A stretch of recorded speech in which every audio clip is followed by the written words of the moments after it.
I'll give you just a quick background about me in case you don't know who I am.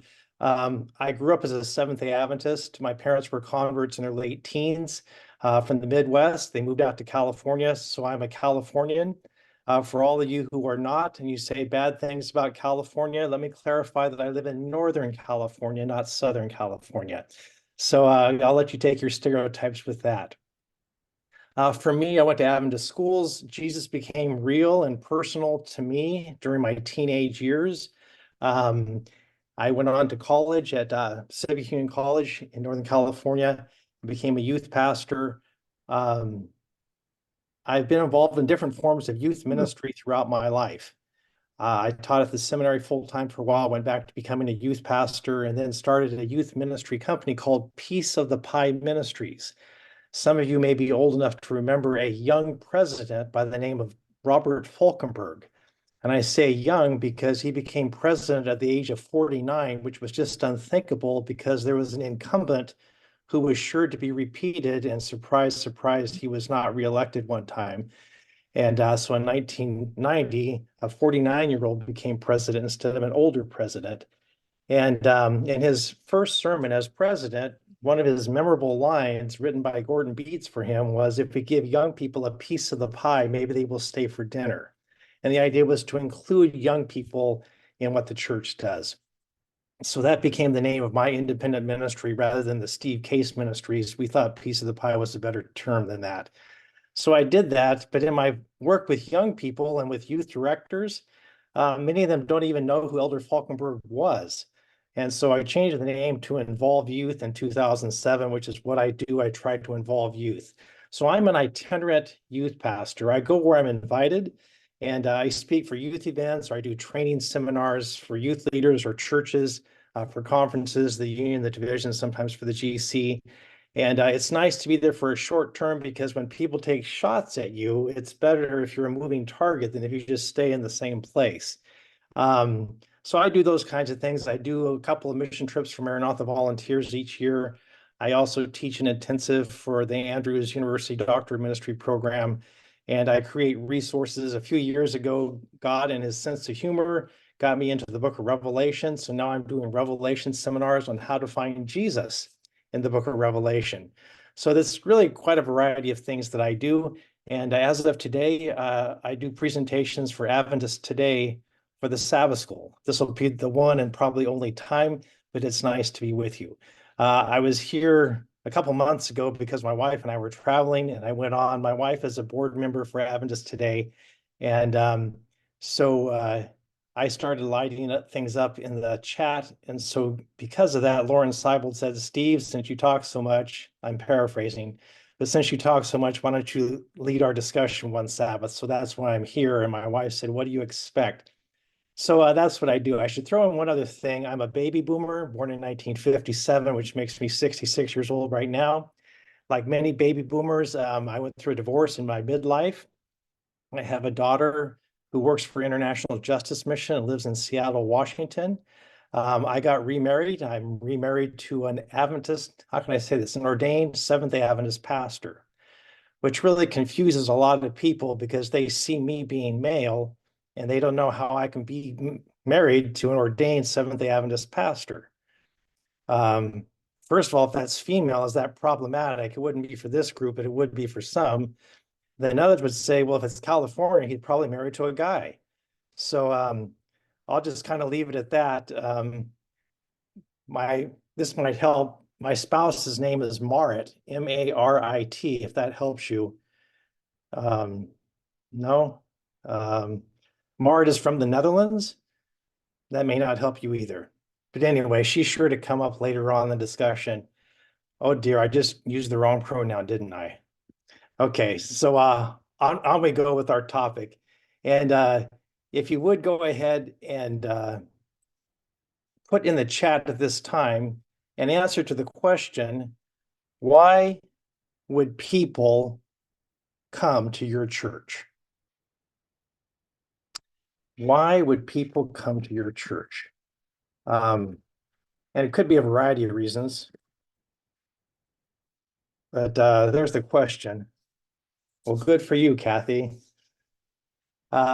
Why would people come to your church? When pastors are asked this, the most common answer that pastors give as to why people come to their church, are you ready for this? They come to listen to my preaching. We pastors are not egocentric at all, are we? When you ask the people who come, the number one reason they give is we come for our children. That is, our church provides something for our children, for our youth, so that's why we come. We can put up with the pastor as long as there's something for the kids.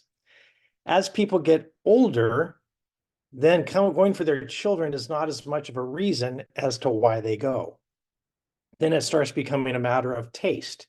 I like what our church has. I like the people at our church. I like the fellowship. This is some of the things that you were starting to write, sense of belonging and things like that, being inclusive. Christ-centered preaching, okay, inclusiveness. This is sounds like the Adventist Today community.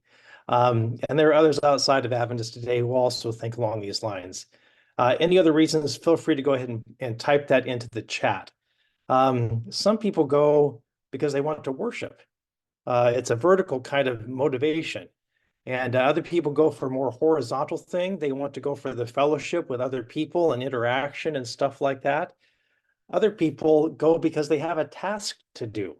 My spouse is offering the prayer today at church. I live in California, and so right now I'm missing out on church because I'm here. So those of you that are more spiritual on the East Coast, you've already done Sabbath school and church, and after a quick bit of special K-loaf, you're now joining for more of this. But I'm skipping church today, and my wife will be able to say to people, Steve's not here today because he's in an online Sabbath school. And they'll say, well, please invite him to come to our church sometime. And so I'll be there next Sabbath as a shepherd since we're doing a special Christmas service. People come to church to feel included. They may come out of habit. They may come out of guilt. They may come because someone has personally invited them. There's all kinds of reasons why people do it. In my work with young people, when I work with those who are working with them, they give their reasons for young people to come to church, and they'll say things like what I've already said. They'll come to Sabbath school because they want to learn about God. They want to study the Bible and things like that. And then when I say, if I were to ask the young people, why do they come to church? Why do they come to Sabbath school? Would they give the same reasons that you give? And usually the adults start saying, oh, dear, no, they probably don't come for the same reasons that I go. And here are the most common reasons I get from young people as to why they come to Sabbath school, why they come to church. I don't think it's that different from many of the rest of us, but we have more spiritual terms for it. The number one reason they give me, and I just put it in the chat, is they come to see their friends. Well, we can baptize that term, but we can call that fellowship, can't we? So they come for some of the same reasons adults do. The second most common reason they give is they come for fun. And an adult way of saying that is I enjoy it. I enjoy it. If I don't enjoy it, I simply don't come. I vote with my feet. But we wouldn't use the word fun, would we? And then another reason they give is I come for the food. And this is very much an adolescent kind of response. They're always hungry. And so I come because they have snacks before Sabbath school. And the adult version of this, I come for the potluck after church. Or some people leave because of the potluck. But anyway, so we have 3 F's. And I'll give a fourth one that young people give, and that is faith. They come because they are expecting something that has to do with God, something that's going to grow their faith. If they weren't wanting that, they would just go to Starbucks or some other place like that where they can have friends and fun and food. But they come to church because they are hoping, they're expecting something with the divine, something with God. So that's a reason why they go, and that's some of the reasons that you've already given as well. So when people don't come to our church, is it because they don't have any friends there? Is it because they don't think it's any fun? Is it because there's no food? Is it because there's no God at church? If God doesn't show up at church, could the church service still happen? Or would everything fall apart if God doesn't show up?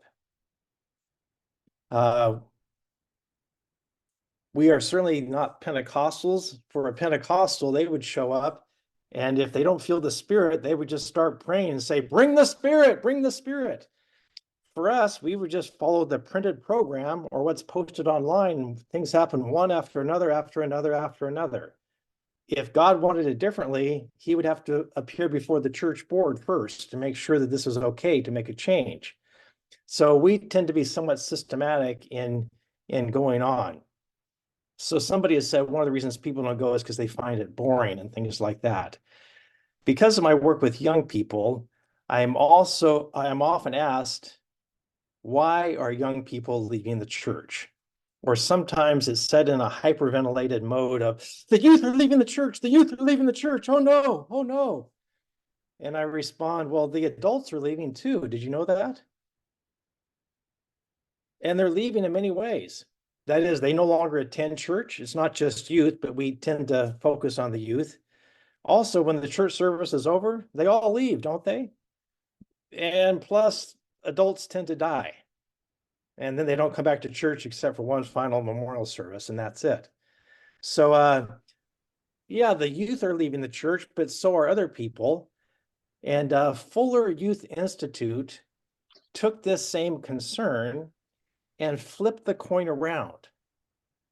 So instead of saying, why are youth leaving the church? Fuller Youth Institute is at the Fuller Seminary in Southern California in Pasadena.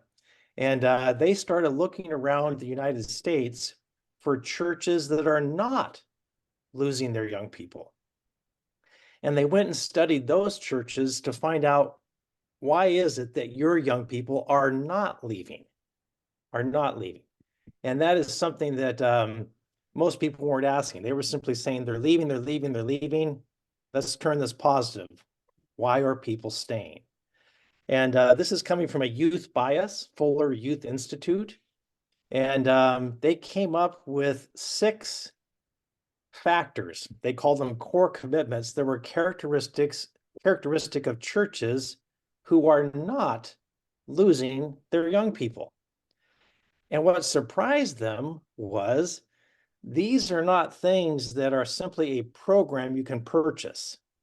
If you just run things this particular way, everybody shows up.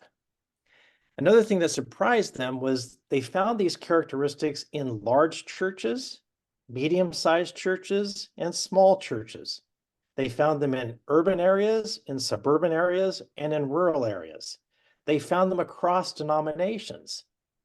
So all of this was quite enlightening for a lot of people. I think that what is not surprising is actually what they found. Because I'm going to share with you their 6 core commitments. And at least for me, I just went, duh. Doesn't everybody know this? But apparently, many churches do not practice this. And it's the kind of thing that has to do with a culture at church. So you may be familiar with this. It might be that you're not familiar with this. But let me go ahead and try to set up my screen so that it'll show this in a way that makes sense. There, do you have the screen now? Growing Young. It's showing up now. So Fuller Youth Institute, where youth are not leaving. And here are the 6 core commitments. The first one they call Unlock Keychain Leadership. Unlock Keychain Leadership. And this simply has to do with passing leadership on from one generation to the next. I can think of a time I met with a congregation and they were concerned about the youth leaving their church. And I had a meeting with the church board, and everybody in the church board was over the age of 60. And they were concerned why the youth were leaving the church. And I said, well, how do you listen to young people when your leaders are all over the age of 60? What do you do to make sure that you're getting that kind of input? And some of them testified that they had become board members when they were in their 20s. Well, if they were in their 20s when they became church board members, why didn't they get other people in their 20s to now join them on the church board? and they simply hadn't thought about it. They weren't purposely excluding people. They just didn't intentionally go after young people and start training them. Here's an off the wall idea that I have recommended, and I don't know of any church that has done it. But I would recommend that a church board, each person on the church board finds somebody in the congregation who is younger than they are and ask them to assist them on the board. If there are church members, they can attend any board meeting, but they cannot vote. So invite them to attend, ask them to be your buddy, your partner, and maybe do this for 6 months or even a full year. And when things come up in the board meeting, before any vote is taken, time must be given for you to talk over with your buddy how you should vote. You want their input. And then you cast a vote. After 6 months, you now have to come to an agreement between the two of you. You cannot just get their input. You have to come to a consensus between the two of you as to what the vote is going to be. And then you vote accordingly.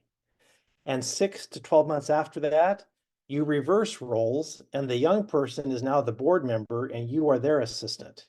And you no longer have a vote, but they do. But they ask you for your input. Again, I know of no church that has done this, even though I have suggested it multiple times.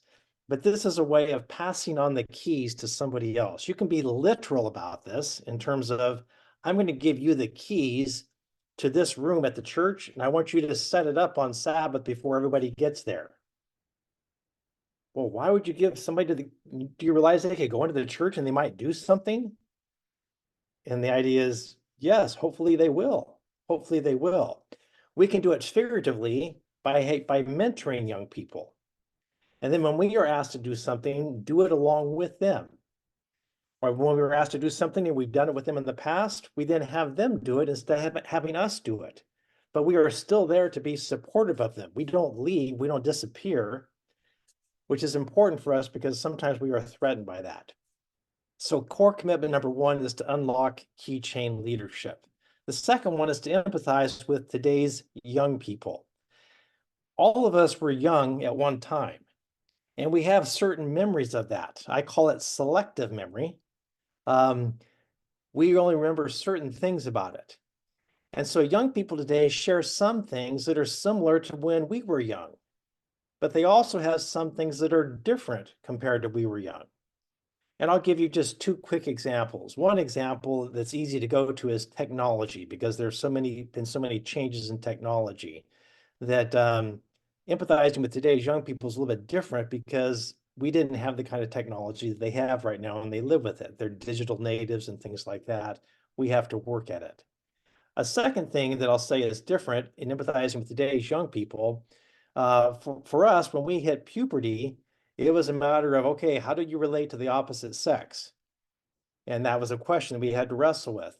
Today, young people have to wrestle with what is their sexuality, period. Not just how do I relate to the opposite sex, but how do I relate to the same sex and in what way, and so on and so forth. We may have wrestled with that some in the past, but that was all secret. It was all done in the closet and stuff like that, whereas now it's very much out in the open.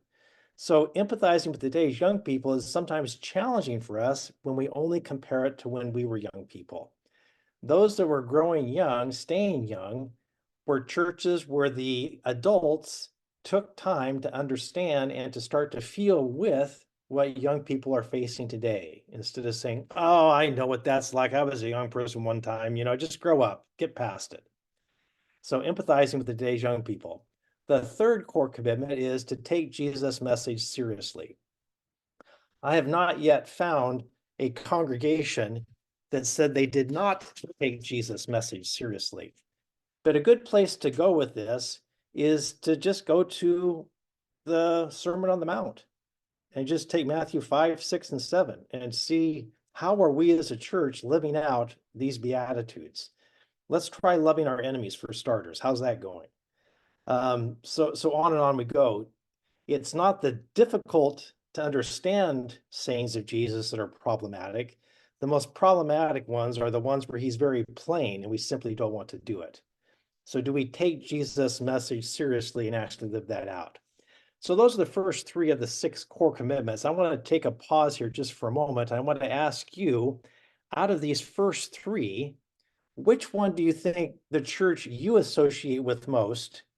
And I'm thinking particularly of your local church, not so much a denomination, but the church you attend, which one of these three do you think they're doing the best at? Because most churches are doing all three of these to some extent. But on a scale, let's say of 1 to 10, with 10 being high, which one of these three would score the highest? And which one of these three would score the lowest? I'm going to stop sharing screens so it's easier to write in the chat. And I'm just going to ask you to go ahead and type in the chat, what is the high out of those three?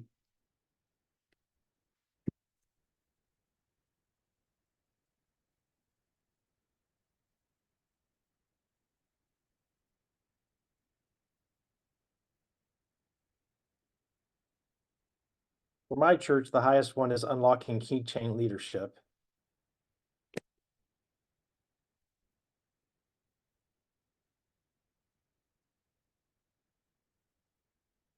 And I think our low is taking Jesus' message seriously.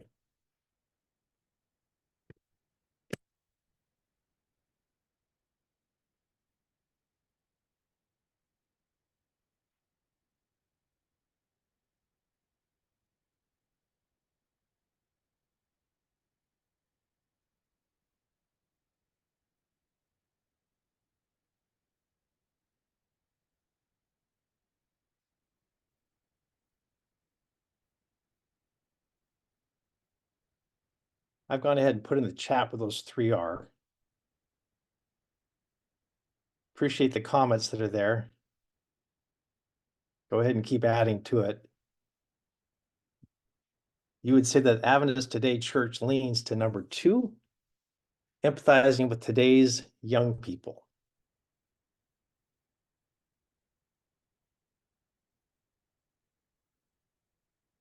Thank you. I see more messages coming on too. I don't think my church does any of them well. Empathizing with today's young people, taking Jesus' message seriously. And by the way, Fuller Youth Institute has there's a survey you can take, an instrument, and your congregation can take this. You can do it with just an individual. You can do it with your leadership team. You can do it with the whole church if you would like to. The church where I attend, the Carmichael Church here in Sacramento, we did this with our congregation. And it helps you see, I mean, it's kind of scary to say, oh my goodness, do we really want to see how we're doing? And the pastoral staff especially was nervous, but it was helpful you really can't do anything about your situation until you recognize where you are. And then you can start taking steps.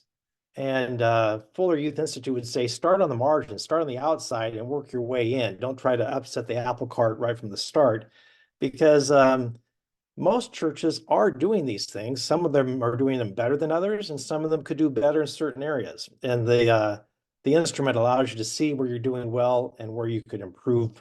And then you come up with and start brainstorming on things you can start doing to change your cultures to start doing it.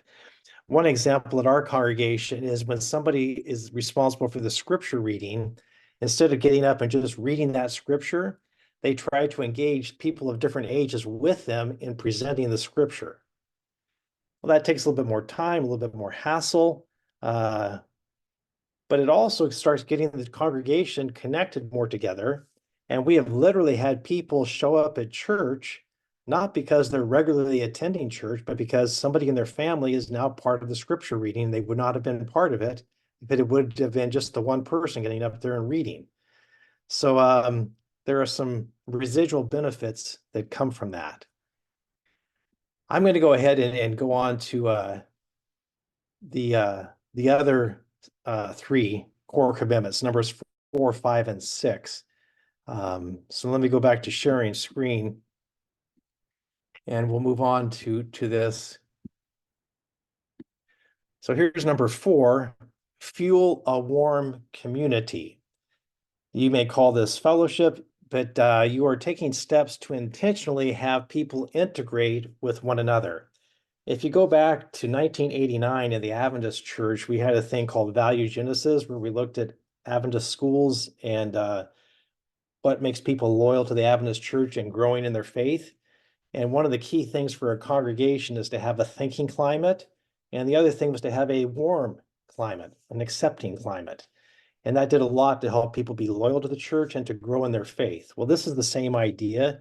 Is the church a place where I feel warm, where I feel accepted, where I can be myself, where I can be forgiven, where I'm expected to forgive others? So what are we doing to help promote that kind of idea through attitude and action? Number 5 is to prioritize young people and their families in everything you do. Well, you would expect this from Fuller Youth Institute, wouldn't you? Prioritize young people and their families in everything you do. A week ago last night, my wife and I went to the church, our local church, because we were having an early Christmas concert. That is, the church was doing it. We had not done this since before COVID. And prior to COVID, it was a big deal to have our annual Christmas concert, and a lot of people from the community came. We had some of our regular members who came regularly every Christmas, and they would come for that one Christmas program, and that would be it for the year for them. But we had stopped that with COVID. So a week ago was our first time doing it. It was a big deal to have this kind of thing happen again. I saw 4 generations of one family show up because great grandma was singing in the choir. So here's an example of having lots of people, and I'm going to say the majority of those 4 generations I've not seen in church for about 5 years. But they were there not because of the kids, but because of great grandma. I saw this same 4 generations at the start of the school year at the Adventist school because the great grandchild was going to kindergarten for the first time. So there you have an example where the younger one is bringing all the other generations. A week ago, we had all the generations coming because an older one was there. So they were simply connecting together as a family, and we provided a venue for that. Last night, my wife and I went to another Christmas concert, same location at the church, but this time it was the Adventist school that was doing the Christmas concert. And surprise, surprise, here are all these generations again. Why? Because there are all these young people putting on the Christmas program. And in the lobby afterwards, there was all the socializing going on. And here were all the college freshmen, sophomores, and juniors who were home from college because they finished their finals earlier this week and got home. And they were hanging out, chatting because many of them had gone to the same school and they knew some of these students when those students were younger. And they're back and they're hanging out and they're all connecting with one another and telling me what's going on at your school and what are you doing and that kind of stuff. Found out that several of them had gone out to breakfast on Friday morning because they were back in town. So they are connecting together. I would say that my congregation does a lot to prioritize young people and their families in what we do. And the 6th one is be the best neighbors. This has to do with being of service in your community. So the question has sometimes been asked, if your church facility and the people disappeared, would anybody in the neighborhood notice? Or do you have a drive-in church where people come in on Sabbath, they do their thing, and they all go back to where they are, and your church really has no impact in the community? Being the best neighbors is the opposite of that. This is where we do make a difference in our community, and our community wants us to be there because we are engaged in helpful ways. So this has to do with the whole idea of service.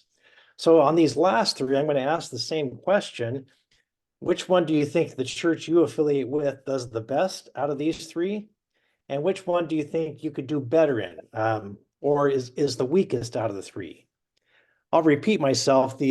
Most churches do all 3 of these, but may do some of them better than others. So do you do better at fueling a warm community, prioritizing young people and their families and everything you do, or being the best neighbors? I'm going to stop sharing screen so it's easier to see the chat. I'll type it in there again.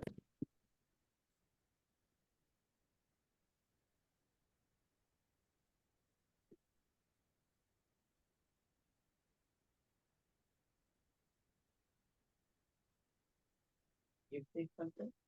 No, not yet.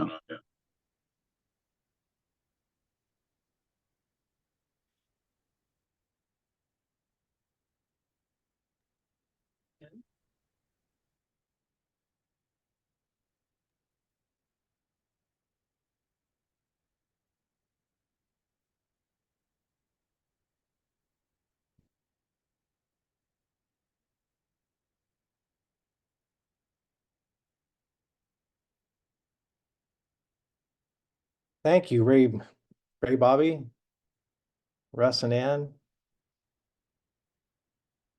Yeah, coffee in the corner snacks is a great way of fueling a warm community. It provides a place for that. I know there are some congregations that do not want to have people talk in the sanctuary because that's a holy place. And you have to go out in the lobby to talk because God is in the sanctuary and he doesn't want to hear what you're saying out there. Or it's an idea of reverence that we're trying to teach or something like that. When you start looking, it becomes a little bit silly in some respects that you mean God doesn't want to hear what we're saying or doesn't care about what we're saying? Do you think God might be out in the lobby? Or is he just in here being quiet? You can end up with some silly things.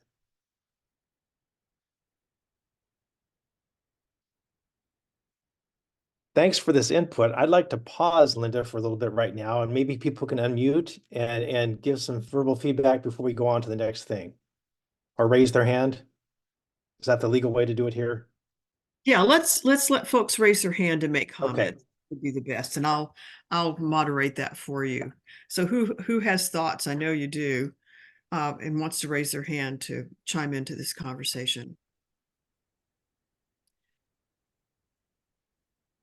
So Leland, I'm asking you to unmute. There you go. I tried. Yes, you're good. All right. My interest and concern relates to the theme that I covered in an article that Adventist Today published recently, which is about the very nature of I believe part of the problem rests with our understanding of what church is. And I'm not trying to be confrontational, but I think there is a vast difference between the ecclesia of the New Testament and the institutionalized church. And I'm concerned, Steve, and I too am originally a Northern Californian, though at the moment I'm in Washington State. I think that the institutional process itself becomes a hindrance to community, to genuine community. You mentioned number 4 is a sense of community. And I see in the New Testament ecclesia where people gather because they recognize they are the body. And it isn't a service, it isn't a building, it isn't chained leadership because they're included or excluded. It's a totally different dynamic. Yeah. Thank you for that input. It sounds like rigor mortis to me, where we get stuck in a certain way and we no longer have warmth or life or things like that. One of the times I see the institution of the church helping a warm community is when I go on a short-term mission trip. And I'll give an example. I was in the Dominican Republic last June. So I showed up with about 100 other people from around North America. And we ended up in this location outside of Santo Domingo, the capital, with complete strangers who welcomed us right in. Why would you welcome all these strangers in? And the reason is we were there as Seventh-day Adventists and they were Seventh-day Adventists. So being part of the same institutional church, there was an open door.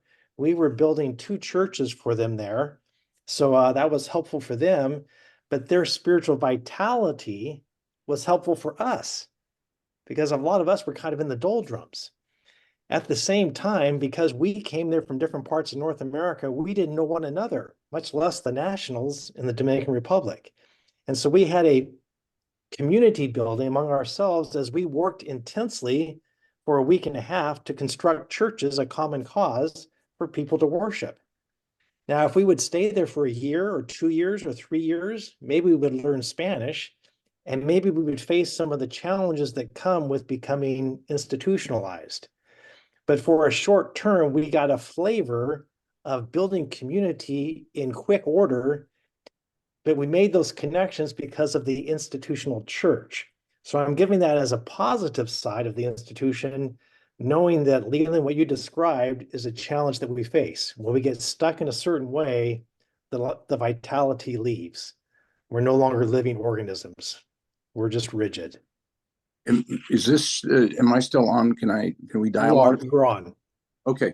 A very brief about myself. I have been a pastor in North America, and I was an administrator in Europe. And so I'm familiar with the challenges of what Christianity faces in each culture, and the cultural context, it plays an extremely significant role. And to me, this is something before I stepped away from my engagement as an administrator. I was trying to help the institutionalized church understand that we need to spend a bit more time understanding the internal dynamics of Adventism and why it's doing so well in Central America, South America, Africa, some other countries, and then why Romania. We haven't looked at, for example, let me take Romania. At the time that I was serving in Europe, Romania had half of the Adventists in the entire European continent. The other countries, most of the other European countries, were struggling.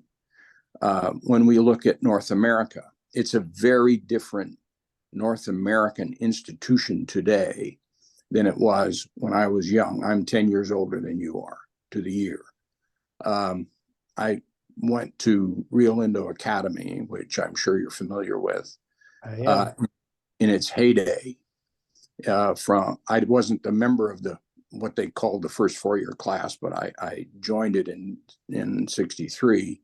They opened in 62. I was a member of the graduating class in 66. That school is a mere shadow of what it was when I was a student there. And we need to ask ourselves why. If we're talking about youth, the attendance at Adventist institutionalized education has changed the pattern radically since we were young. These are issues that need to be confronted as cultures change. Their ability to meet the challenges of that changing culture as an institution has to change. And this was the challenge that I found in Europe and tried to communicate. And that's what drove me back to the New Testament and saying, where are we missing? You mentioned that sense of community. The article that I wrote most recently talk about the one another text. The one another text in the New Testament, there are about 60 of them or more. And they emphasize the interaction of each to the other, the responsibilities. And this chain that you described, which is an institutional thing, actually should be body life. It should be automatic rather than having to convince 60-year-old people on the board to include the young. It's a way of looking at what Christianity is at its core. Thank you, Leland. And you speak from experience here and abroad. It's a challenge that we have to face. And most people in the local church, how can I say this? In North America, most of the young people, I'm going to qualify it, have no idea about the church structure. For them, the church is whatever is right around them. And that's part of the reason that we leave, why they leave the church is when they go to another place, they're not aware of the structure of the church or how to connect or things like that. For them, church is very, very local. You ask them who the conference president is, the union, the division, the GC president, they have no idea. You ask them where those things are located, they have no idea. You ask them what they do, they have no idea. And so for them, they are disconnected from the institutional church. And that becomes a challenge when they relocate. Anybody else? Well, I'll just offer up a thought. When we had Sabbath school class today, and I think I've mentioned this before, there are two other teachers and I that share the lessons and the teaching. And we go for 2 hours or a little better even. And so it's kind of all inclusive for us. And the other two teachers and I, and our commiserating together, have really come to the very clear conclusion that one of the reasons why this group formed originally, and we meet on Zoom, is because our church had decided no longer to have adult Sabbath school classes. There would just be one, and it would be live streamed. And while that's not necessarily bad on its face, it denied people the opportunity in a real way to be able to share praises, prayer requests, their spiritual journeys. It just became depersonalized in a lot of respects. And oddly as it may seem, on Zoom, we are able to do that. But having said that, the other teachers and I realize that if we were to ask our members what is most important to them, the time to share praises and prayer requests, or the time that we have the lesson itself, they would tell you it would be the first. It would be the time to share. It's that intimacy that comes from knowing the names of each other's children, and we're not all old, but recognizing the things that we all care about. And it seems like that, wouldn't you agree, is most likely discovered and realized at the Sabbath school class level rather than necessarily in the larger, broader church organization. In a church service is designed to be vertical, to take us toward God, to worship. And we usually set things up with a platform, or you could call it a stage, and the people are sitting as spectators. And we want them to engage as much as possible. But it's hard to have much interaction or intimacy just by the way we are situated. It's a performance for God. And a Sabbath school class is usually done more in the round, in a smaller group where you can have interaction. And so the horizontal is going to happen much better in just the physical setup of a Sabbath school, unless the Sabbath school is done in pews with one person lecturing from the front. So yeah, you need a smaller group and you need to be arranged differently.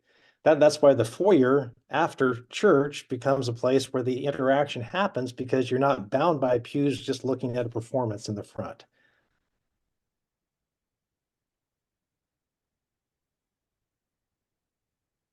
I just would want to interject on what you were Go saying, for that it. I participate in a couple of other Zoom classes like this that only have 8 or 10.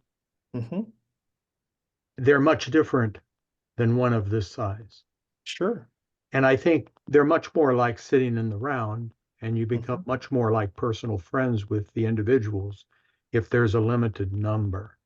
These tend to devolve into discussions of how we feel about what we left. Okay. Okay. And we're done with that organized church because it has not kept itself to the true gospel, which is freely accepting of all people, not just those who conform to our culture. Wow. And I believe that universalism is the first goal that we should be seeking with those people who have actually come out of Adventism. But Wow. this is kind of a transition place here until Wow. we find our footing in the way that we can actually mature this to something that all people can hear. Thank you. Wow. Uh, Ray Bobby. yeah, Ray and Bobby, good morning. Good to see you guys. Tell me what your thoughts are. I know that Steve is anxious to hear from you. Well, the topic was, why should people go to church? So are we just simply talking about the choir? Are we just talking about us, SDAs, former SDAs? Is that what the concern's all about? Because if that's what the concern's all about, that's why the church is dying. That's why we're having these questions, because it's too self-centered, in my opinion. If we were an organization or a church that was concerned about others, if that was our focus or wherever it is, not to keep everybody in the church, but be a part of the world you're in, whether you're in a small area, a large area, be an influence. That's when people take notice.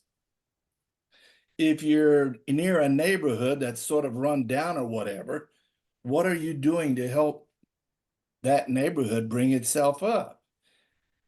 Or if you're in a small town where maybe you have a lot of immigrants who are trying, or people out of work, and so what are you doing there? I mean, if the church is going to continue to have value, it needs to be a part of the solution to what's going on and what's happening around them, not the constant focus on Me. later on, what's going to happen in the future. Well, you're all going to go to heaven in the future, but that's not what people want to know. How do you help me right now? What's going to happen to my life tomorrow or the next day? If an organization is doing those kind of things, why people wouldn't come there to see what makes them the way they are? So I guess I'm talking about a change of focus, period. Okay. Steve, before you comment, let me just sort of add on to Ray's a little bit. I noticed out of the 6 characteristics that you listed, and it may have been intentional based on your topic, but it seemed to me that all but number 6 were inward facing. Well, it depends on what you think of when you think of young people. If you think of young people as only those who come into your church already, then it would be inward. But if you think of young people as all the young people in your neighborhood, in your community, then you're thinking differently. We tend to only think within our walls. And when people tell me we have no young people in our church, there just are no young people here. And I ask them, do any young people live within 2 or 3 blocks of your church? Well, we never thought about them.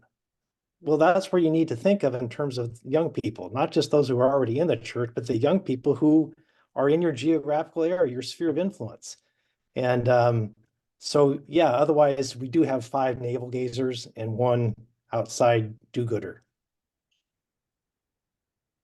By the way, the 6 are not listed in priority. One of them is not more important than another. Somebody's already commented that number 6 should be number 1. I can tell you that number 5 is where most churches fall off the bandwagon. Somebody would say, I think somebody already mentioned this, that if we took number 3, take Jesus' message seriously, all the rest would fall in line.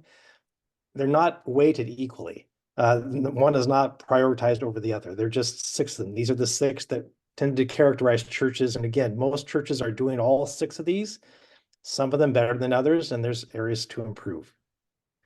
I'm dying to hear what George has to say because I read his comments all the time and I've never heard his voice. So George, please speak. Well, now you heard my voice, I got pissed off. I couldn't quite hear you, George. Steve, thanks for your presentation and for coming. If there's one group that is way aware of George, there's something wrong with your microphone or with we're not getting your audio. Now you are. Yes, now we are. Thank you. Okay. Well, I'm sorry, my vision is poor out and I missed that button here. Steve, you are nice meeting you here, and now you heard my voice, so I can go away.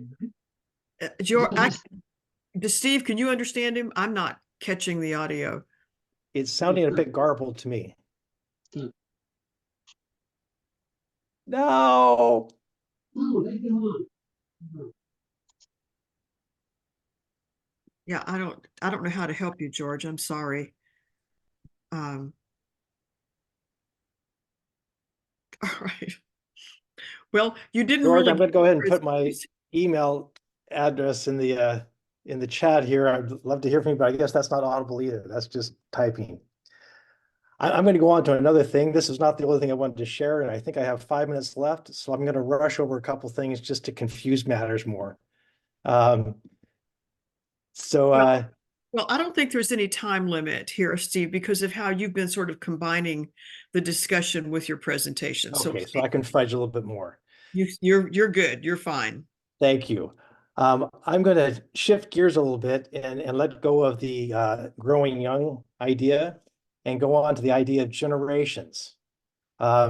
Just looking at those who are on screen right now, most of us are past the age of 15 or 20. Most of us are past the age of 30 or 40. Some of us can hardly wait till we see Jesus. So here we are.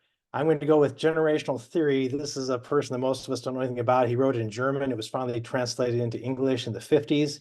And he talked about the problem of generations. And I don't know what comes to mind for you when you think of generations. Do you think of generations as being different segments, different generations within one given family, first, second, and third generation?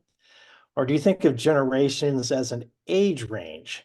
That is, there's a generation of people that are all kind of in the same cohort, the same general age range.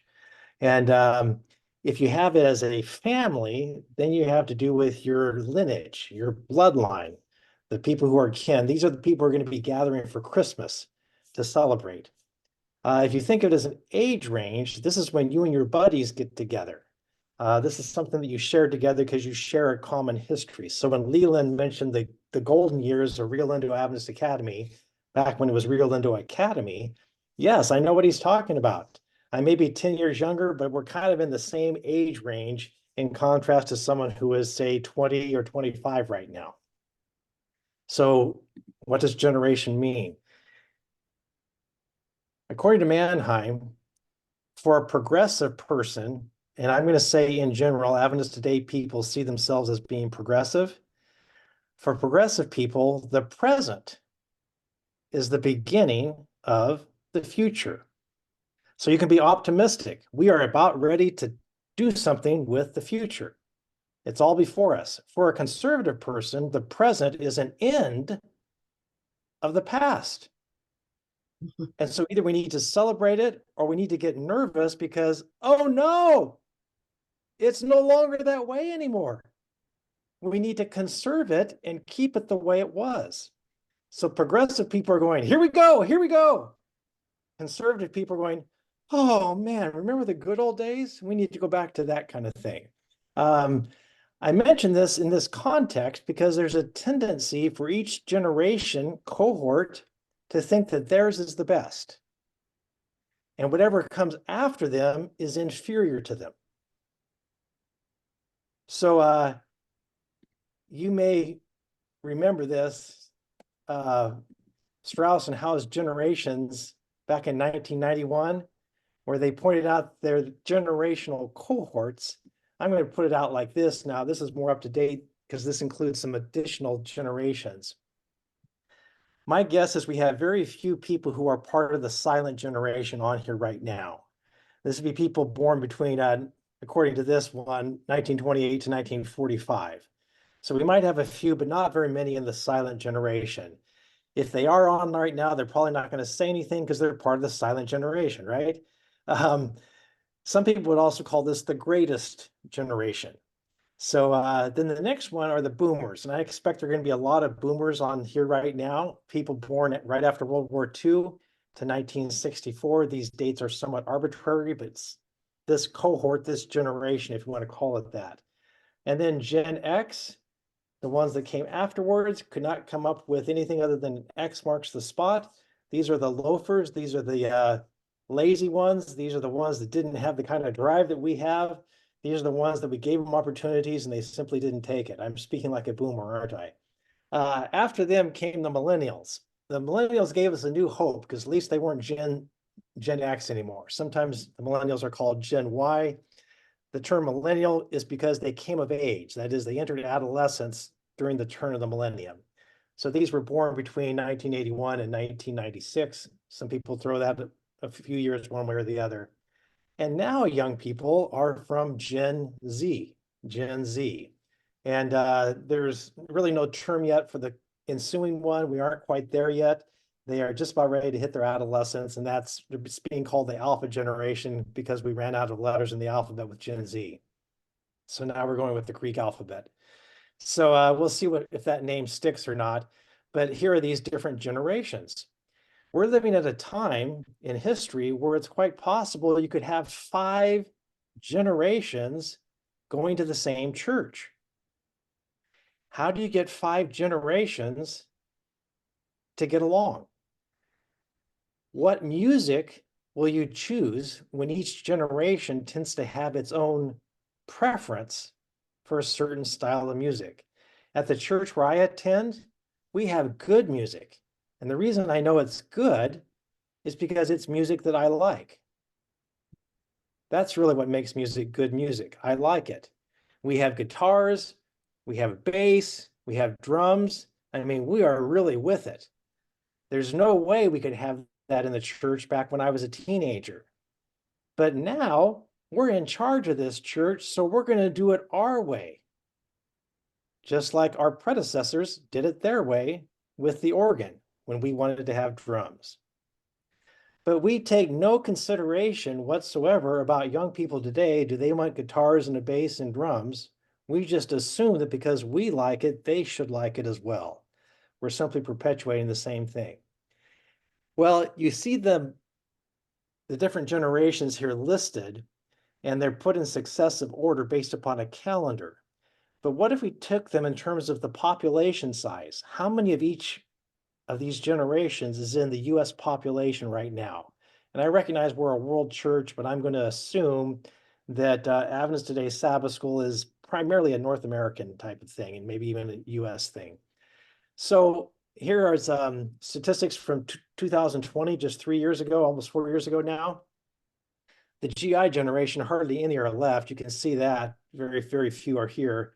Here's the silent generation. We're at 21 million. The baby boomers, thank you very much, over 70 million. We rule, we rock, we are it. Yeah. Gen X couldn't quite keep up with us. They'll always be in our shadow. But look, the millennials, there are actually more millennials than there are baby boomers.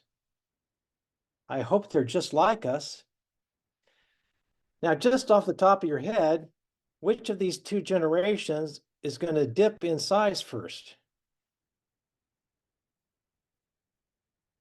Yeah, this way, you're right. In fact, we're already starting to die. So that number will continue to decrease and will become less than Gen X. And then millennials will indeed rule, and Gen Z is not far behind. Not far behind. Okay, what are the millennials like? Well, as boomers, we were called the me generation, weren't we? We were so selfish. It's all about me, me, me. But look at the millennials. Time magazine called them the me, me, me generation. Oh, to the 3rd power. Talk about entitlement. What do you do with this? So what I want to do is I want to share with you something about millennials. I mentioned this, my daughter is a millennial. You might have children who are millennials. They would be people who are in their 30s to early 40s right now. And have you ever heard of the organization Compassion International? It's an organization you can sponsor a kid for like $29 a month, and it gives them food and medicine and things like that.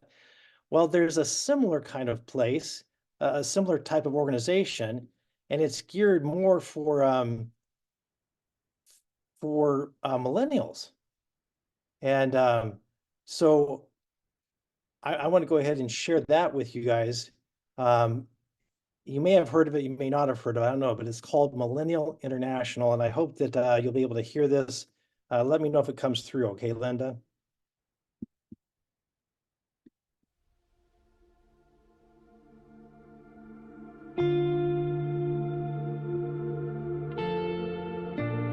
I was at church one day, and the speaker that day was different. I just sat there with tears in my eyes, learning about this ministry that was revolutionizing the planet. I'm talking, of course, about Millennial International. The need is enormous.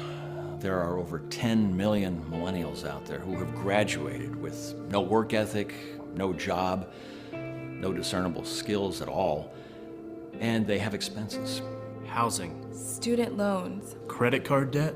And I didn't really realize the magnitude of the problem until I looked into the eyes of a millennial. And I saw that face with the dead, nothing's happening up here kind of thing. So I went out to the booth after the service and I talked with the guy, and he really informed me about the devastation that's not being able to fund a millennial lifestyle. core power yoga, Birchbox for men. I looked over all the envelopes and my heart was really touched when I saw this one particular fellow that I just had to get more information about him. He was Declan from Beverly Hills. I am an aspiring photographer. I graduated college with an art degree, so obviously that puts me at a disadvantage. Volkswagen Jetta lease, Beard wax. Spotify Premium. In his last letter, he wrote to me and said that his weekend was, oh, how did he put it? Totes lit fam. Literally have no idea what that means. Spin Cycle membership. Pet food for my rescue dog. Uber's home from a pub crawl. A typical sponsorship program costs $29 a month. Millennial International is actually $2,900 a month. Yeah, it seems expensive at first, but when you see the need, it is so worth it. Trunk Club subscription. Essential oils. Annual pilgrimage to Bethel Church. It's the same as a traditional sponsorship program, except instead of getting, say, a soccer ball for his birthday, he's getting an Audi. Am I capable of having a job? Sure, but I just feel like maybe employment right now would just kind of be stifling my creativity. Through the sponsorship program, they actually set up a chance for us to meet each other in person. I brought him an apple pie that my wife had baked for him, but I totally forgot he's gluten-free, so he couldn't eat it. I mean, obviously, I've seen Food Inc., so I don't eat the traditional meals like everybody else. For breakfast, I usually do like some kombucha juice. He really didn't have much energy that week, and it turns out, he was on a juice cleanse. And I wanted to respect that. My wish for Declan, that he would realize his potential in life, that he would be better, achieve more. I've been getting blue ribbons and participation trophies my whole life. What do you expect? For me, if it wasn't for the program, I'd have to get a job. Or worse, start a GoFundMe. Many of these kids in traditional sponsorship programs are fighting diseases like malaria, pneumonia, tuberculosis. And these millennials have the same struggle. Peanut allergies, pollen sensitivity, lactose intolerance. Kids in Africa are getting typhoid. Declan was recently diagnosed with tennis elbow. I was originally paying vision and eye care insurance for him, but it turns out his eyeglasses weren't even real. To me, you can't put a price on friendship. Join me in sponsoring a millennial today and help us. Help us. Help us. Help us live the lives we portray on Instagram.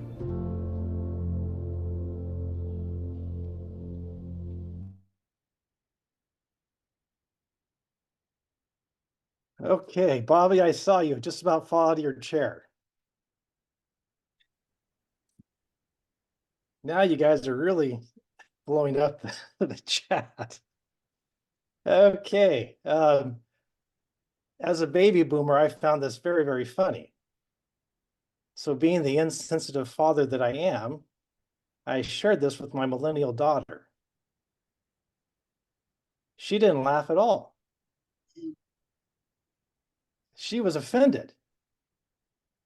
She said, "Dad, do you really think that describes me?"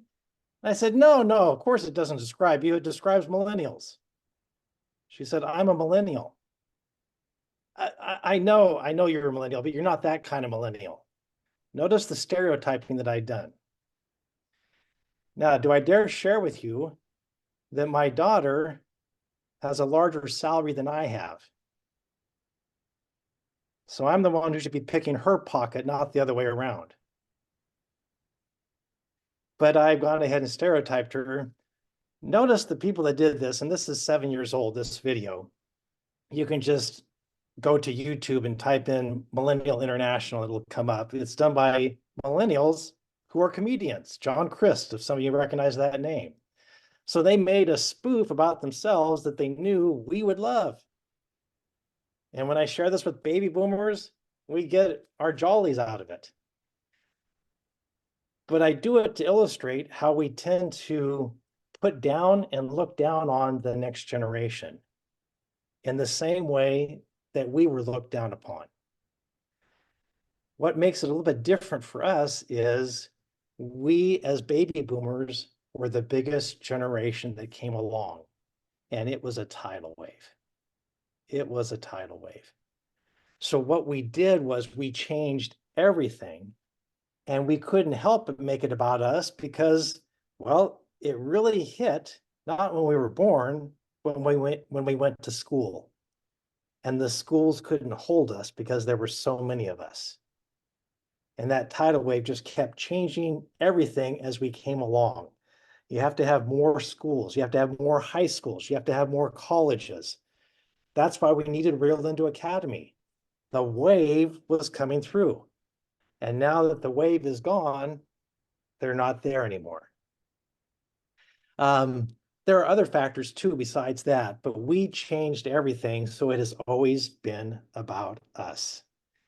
And I'm going to go ahead and make this more personal about me and not about baby boomers in general.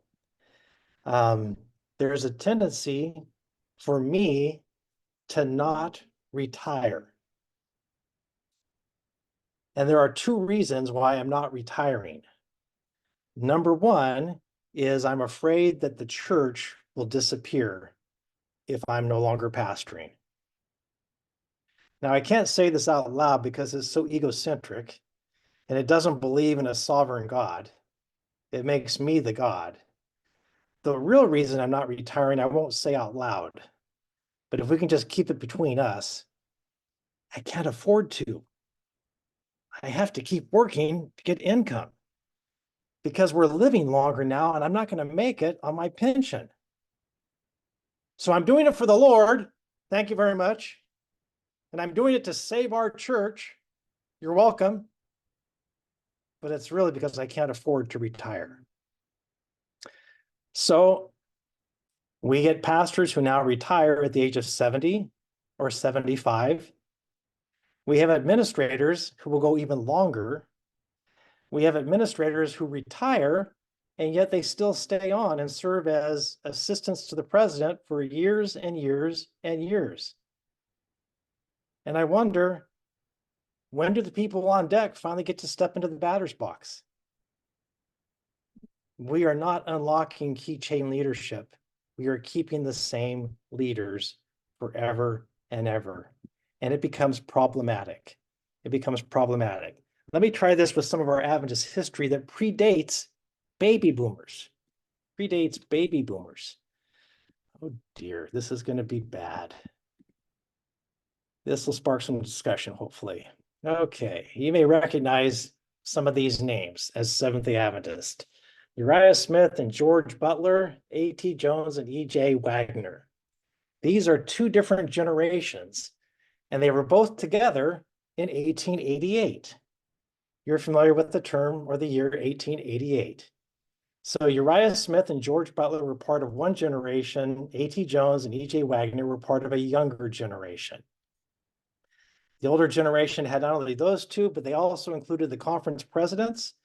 At that time in 1888, most of Adventism was back east, and these people were 50 years old or older. In contrast to that, Jones and Wagner were college professors, not conference presidents. They were out west in California, and they were in their 30s. Notice a little difference between the two. They had a debate in 1888 about the law found in Galatians chapter 3.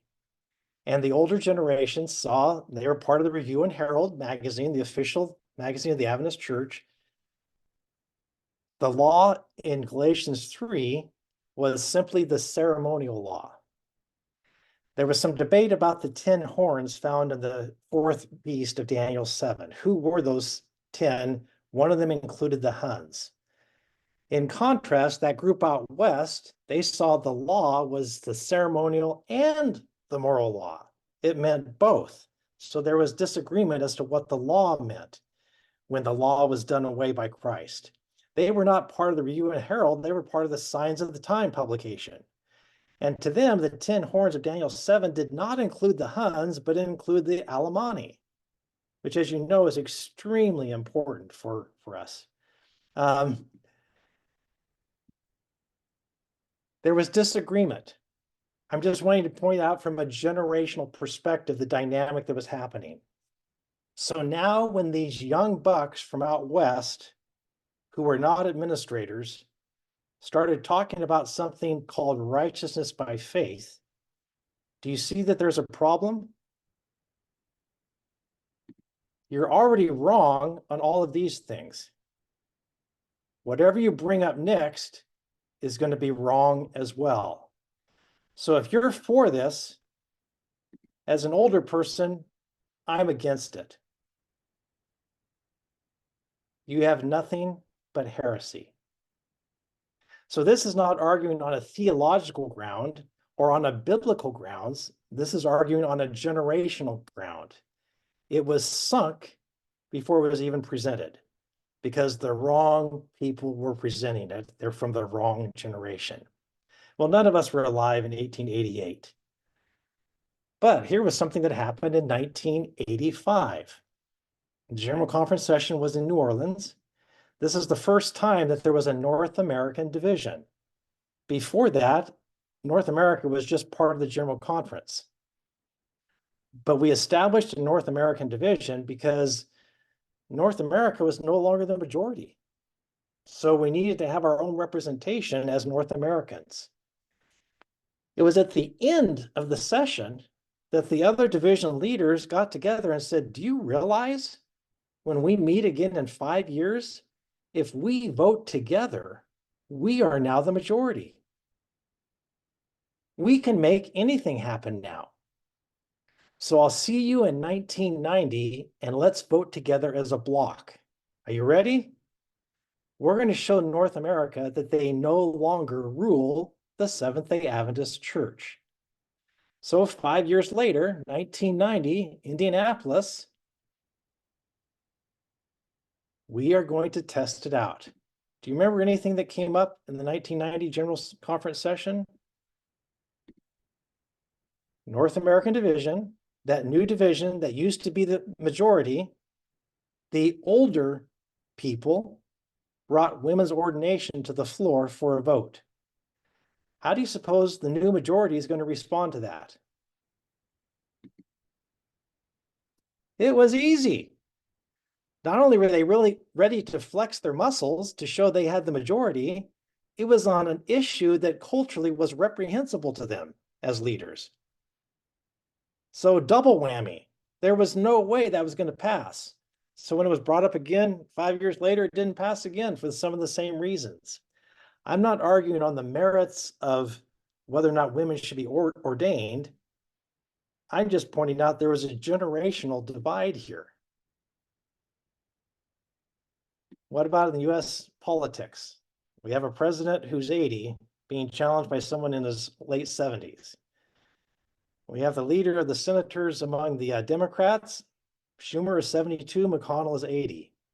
Pelosi used to be the leader of the House at 82. She has stepped aside so somebody in their 50s can do it. And we have a young speaker now who's 51. Notice the average age of the Senate is 64, and the House of Representatives, the average age is 58. I'm pointing this out to say that's the way politics operates in America. People who are older work their way up, and so you don't get into politics until you're very, very old, or you don't get to the high levels of politics until you're very old. There is an occasional exception, but in general, I'll say this. People in the House of Representatives are old, and people in the Senate are very old. I live in California. Our senator just died, Dianne Feinstein.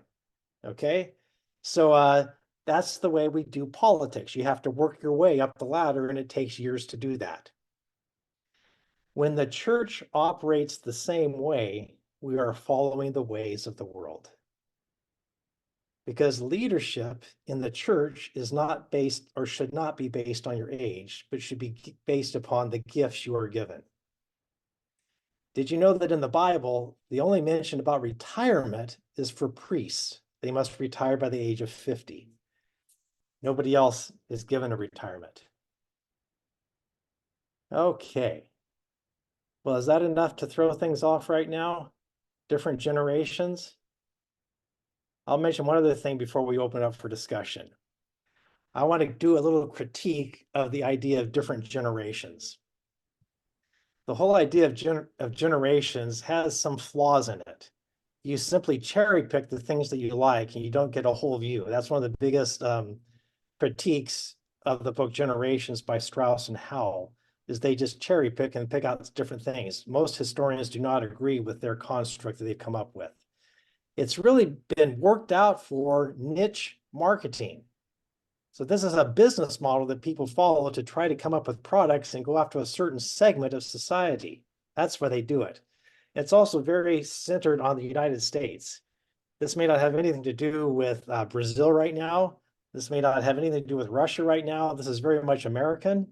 And I know that America sometimes has an influence in different parts of the world, but do you really think that the Palestinians are going on this model right now as they fight against Israel? They're living in a whole different world than we are. And so they're not saying baby boomers, baby busters, millennials, Gen Z. They're not talking in those terms at all. So it's very much based on a US view of reality. It also tends to be quite white, kind of like many of us are here. And then it also raises the question, what makes a generation? You gave these years.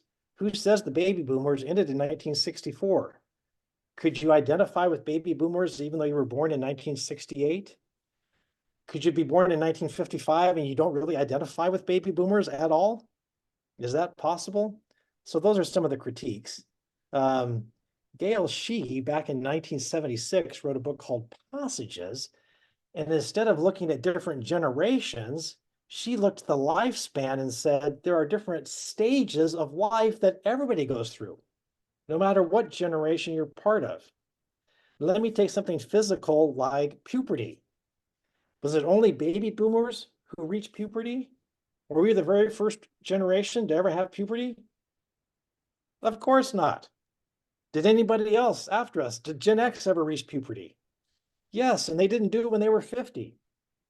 They did it 10, 11, 12, 13, 14, 15, sometime around in there. So there are certain things that happen to everybody, no matter what generation they're at, because of the stage of life that they are in. Try to talk to 20-somethings about the benefits of a good diet so they can live longer. They think they're eternal. They think they're eternal as people our age who are concerned about diet to be able to live longer. So, yeah. Now there's even a book called The Generation Myth, saying this whole idea of generations is really somewhat of a myth. Okay, so I have one other thing to share, but I'm going to stop that for now and open it up for discussion and responses. I need to read some of the chat that's gone on. So Linda, I'll turn it back to you and others if you want to respond to some of the stuff that we've just thrown out there. Well, I'm looking for hands, and while people are contemplating their thoughts, the thing that occurs to me, Steve, is that the question of stakeholders. It seems like, looking at that sequence of time that you put forward about what happened when North American division came into being and how other divisions have perhaps looked at that and balance of power. We see stakeholders there that see that they have perhaps more influence than they might have had in the past. But I think there are other stakeholders historically that have very conservative views and a lot of influence on the institutional church. And I wonder how young people, given the research that you've done and the way that you're looking at things, I mean, I love your suggestions. Your characteristics are just so terrific. I mean, most of those really would be, well, some of them are really easy to implement. It wouldn't be that hard to start some of those initiatives, quite frankly. But do the young people, do they see themselves as being stakeholders in the church at all?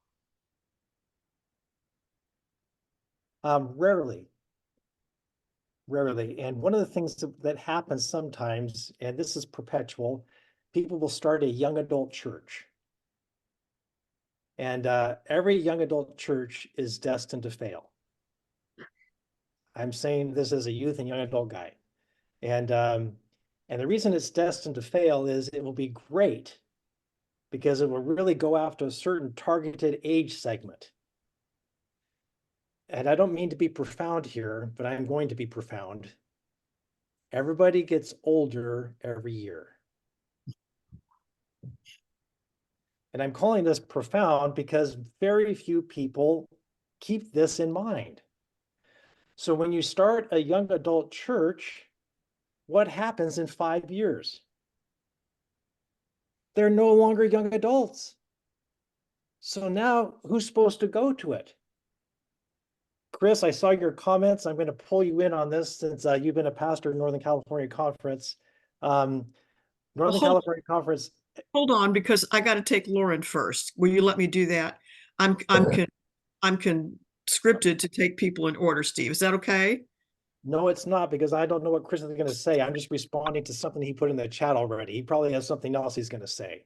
All right. All right. This has to do with the point I was making, and then we'll get to the boss, Lauren. Go ahead and have Chris speak. I want to hear. We had in Northern California camp meeting the age segregation. So you have the tent, the main tent, and it's the main tent because that's the adults. They're the main purpose for camp meeting, right? Then we have a youth tent. Well, the youth got too old, and we can't let them be adults yet. So we started a young adult tent. So now you go from youth to young adult before you become adult. But then the young adults were in their 40s and 50s. And the name just didn't make sense to call them young adults anymore. So it was called Adult 2. And then there was tension between the main tent and Adult 2, because the main tent was dying. I mean, literally, physically dying. The people were dying. And so the main tent was having fewer people than the backup tent. And one year, the people from Adult 2 did a gesture of grace and marched over to the adult tent and joined them.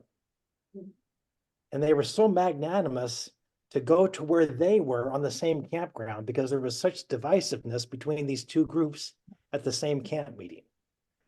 So that just illustrates that the young adult group gets older every year, and they're not young adults anymore. So that's why each one is doomed to failure. They would be good for 5 years or so. And there was one that happened in Florida, and they were cool. They just did their thing, but then they had babies, and so they had to have a tiny tot Sabbath school. Well, you can't have tiny tots when you're cool. I mean, you can't stay out late Friday night and just talk about important things of life until midnight when you have a baby. Nor can you sleep in on Sabbath when you have a baby. So it just changes your whole life. Maybe you would do some, one is 75 and the other 7 to 7. Okay, Lauren, bring some order out of this. Oh. Is he up, Linda? I'm unmuting him or asking him to unmute. No. There he is. I'm not going to be able to bring order out of this. I just wanted to throw in an anecdote here for what it's worth. As long as I've been a pastor, you start out as a young pastor and you don't have a whole lot of responsibilities. Then all of a sudden you hit around 30, 40 years old, somewhere in there, and then they elect you to the conference committee. And then if your church is big enough, you're at the union committee, and you've been through that all. And I remember one time one of the committees I was on, this ongoing discussion was always, why are we all old people here? Why don't we have the young people? Why don't we have the young people come in and have young people in this meeting? And I'm sitting there thinking, Steve, this is the most dreadful meeting I've ever had to sit through. If anything would discourage me about being part of the church, it would be having to be a young person and come in and sit in these long, stupid, pointless meetings with so moved, aye, all in favor, is there a second, Was that recorded correctly in the minutes? All that absolute nonsense. And I'm thinking, that's really what's wrong with the church. There's way too much of that stuff. Who would be interested in that? I'm not interested in it, and I know how it works. I know how to do it, and I know what its purpose is. No, I just don't get that concept. If you're going to make young people if you're going to get young people involved, let them be involved in interesting things, not deadly dull ones in some meeting in a conference office with some starched shirt guy running it. That never made any sense. And I had young people tell me that. They said, boy, this is an awful meeting. Oh, I'm supposed to do my part as a young person here coming in and representing the church, but this is a dreadful meeting. Here's a suggestion. I don't know if you're on yet, Lauren, when I gave the idea about transferring the leadership to a younger person. I've also challenged churches for 1 year just to take the church budget and hand it over to the young people and let them decide how they want to spend the money for There 1 you year. go. And then a year later, we'll put it out to a vote again, and they can, the adults can take it back if they want, but are you really pleased with how it's going right now? And just let the young people run with it.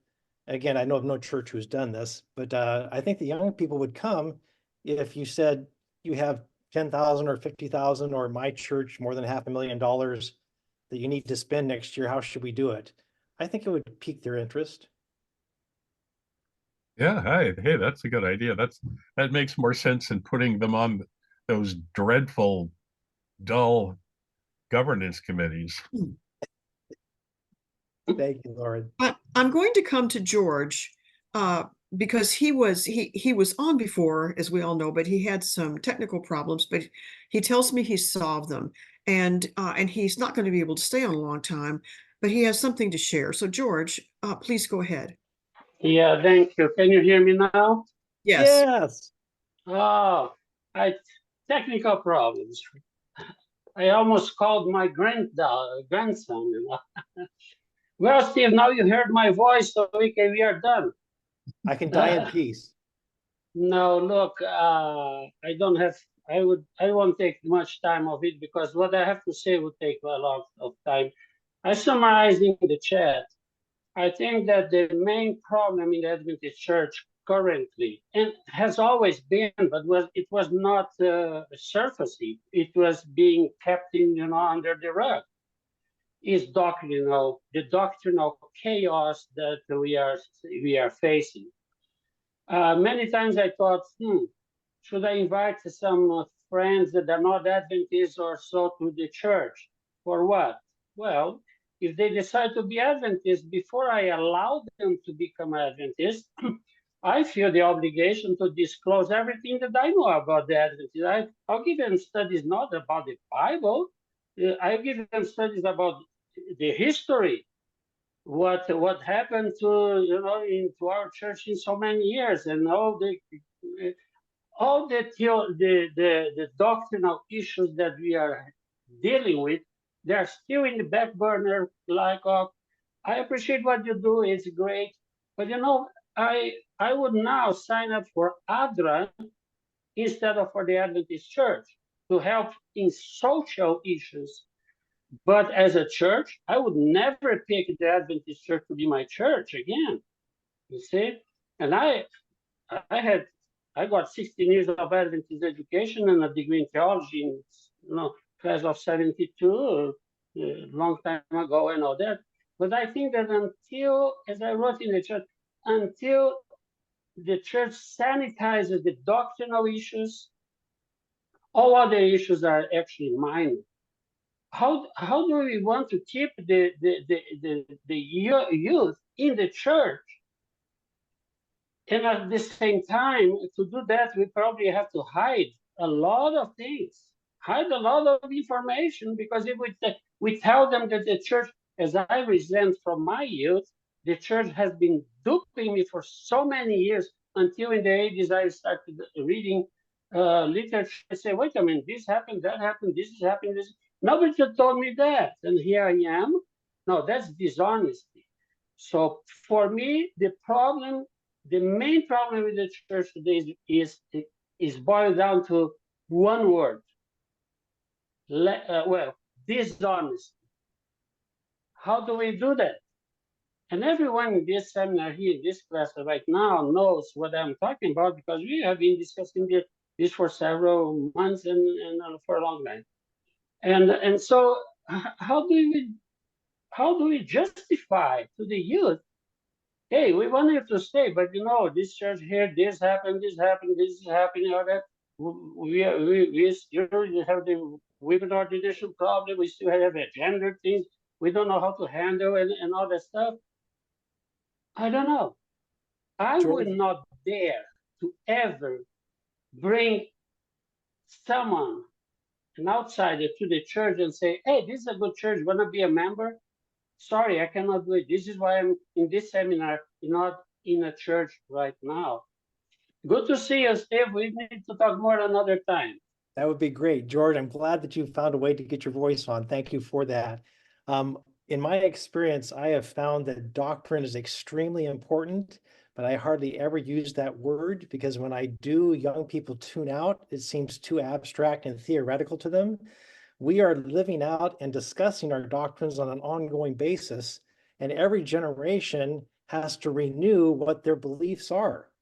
And we have that in the preamble to our own doctrines in the Adventist Church, that we can expect these to be changed. And so I invite people to come and be part of the conversation, because what was written or published in 2005 really is not present truth for today's young people. They need to be part of the process. And again, I don't think that they gravitate to the word doctrine, but that is vital for what they're going to do. Let me come to Richard and ask you to unmute. We're glad you're here. Did you get my signal to unmute, Richard? It looks like there you go. Am I on? Yes, You're on. yes, you are. Good. I don't want to hijack the direction we've been going, but I do want a little bit of that. Lauren mentioned it doesn't do much good to bring them into something that's boring. And Steve mentioned the instant community that he established when he was in Santo Domingo. He actually did that 40 years ago for me and my daughter. We were there at a great North American conclave, the Santo Domingo. And those both resonate with me.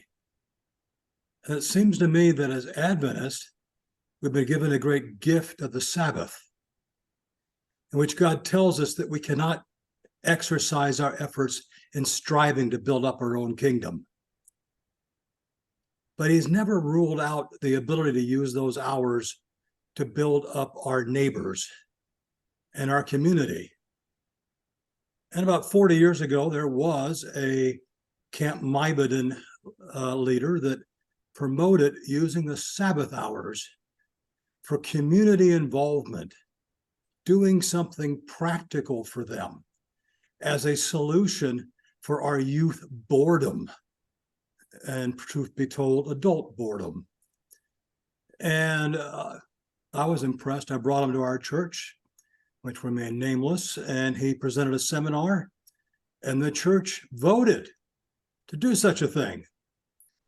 And for 2 Sabbaths, a month apart, we went out and we cleaned up our community, a particular family.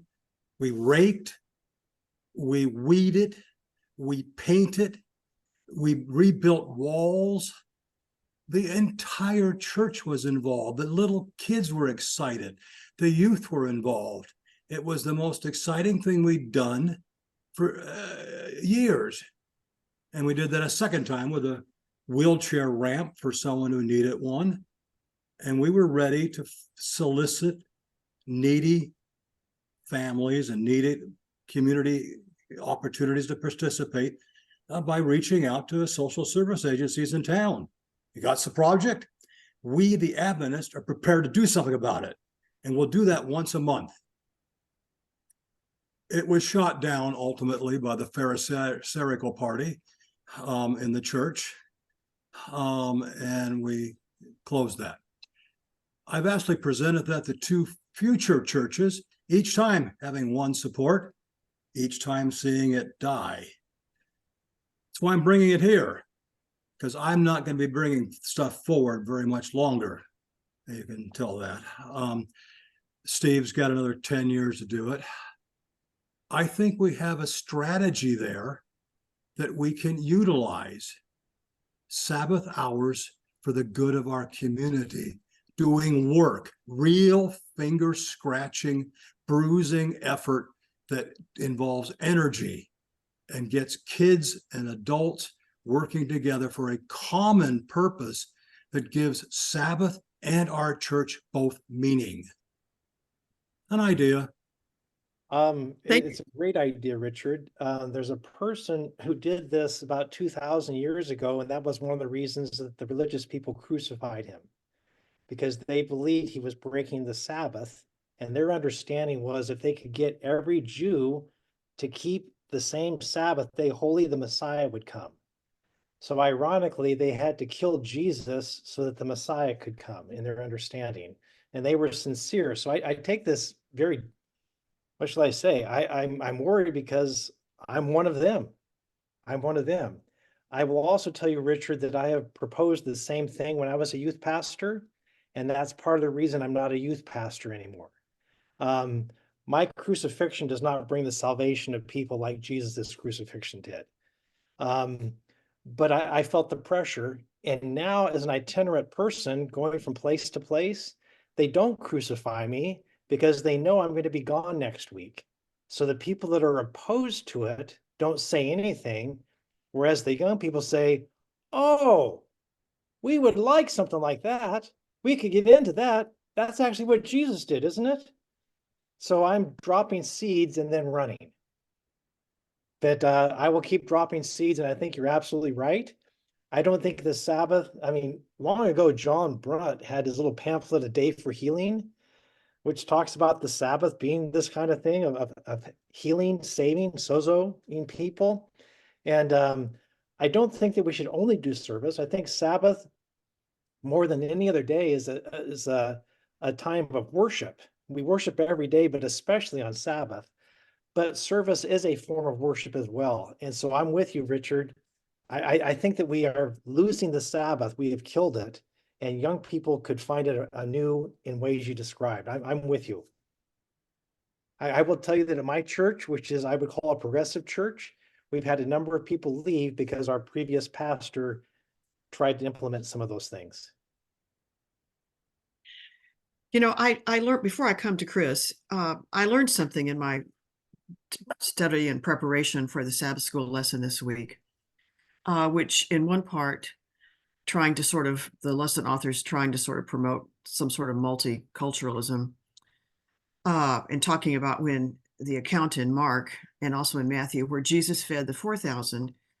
Somehow I never realized, not being a Bible student and a theologian particularly, I always equated Jesus feeding the 5,000 with Jesus feeding the 4,000. But in fact, that's not a fair comparison at all, because of the fact, and this is tangential, I think, Steve, to what you're talking about.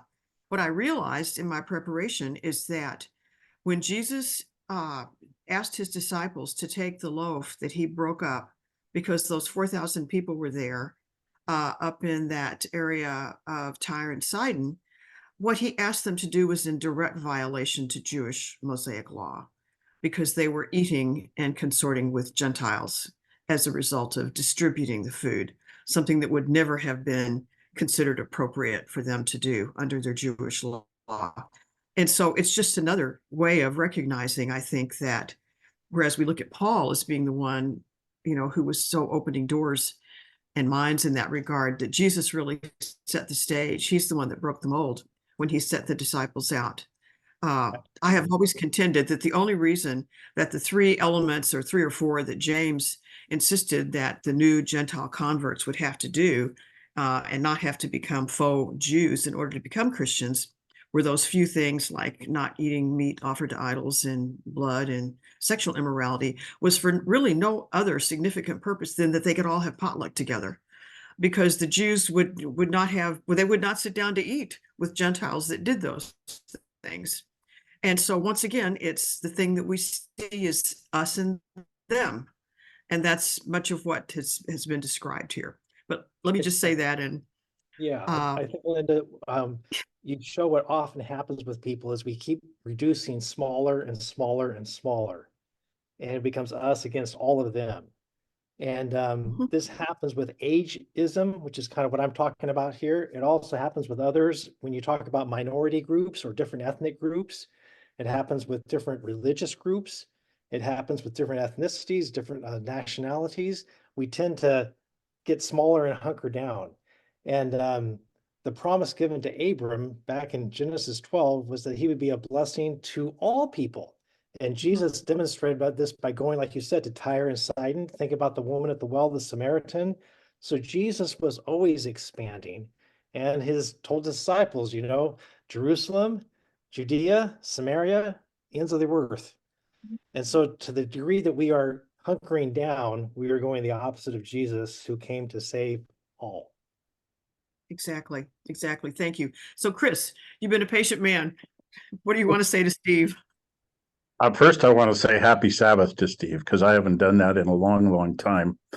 And Steve has done more for my family than I can possibly say thank you for.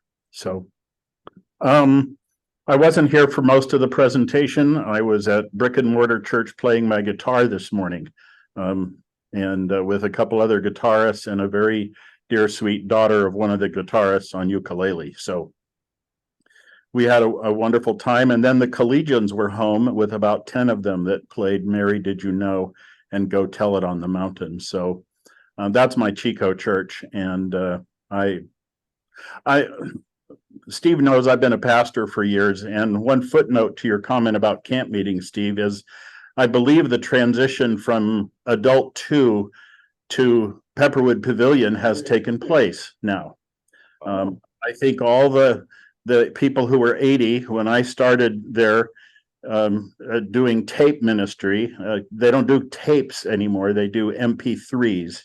So things keep changing.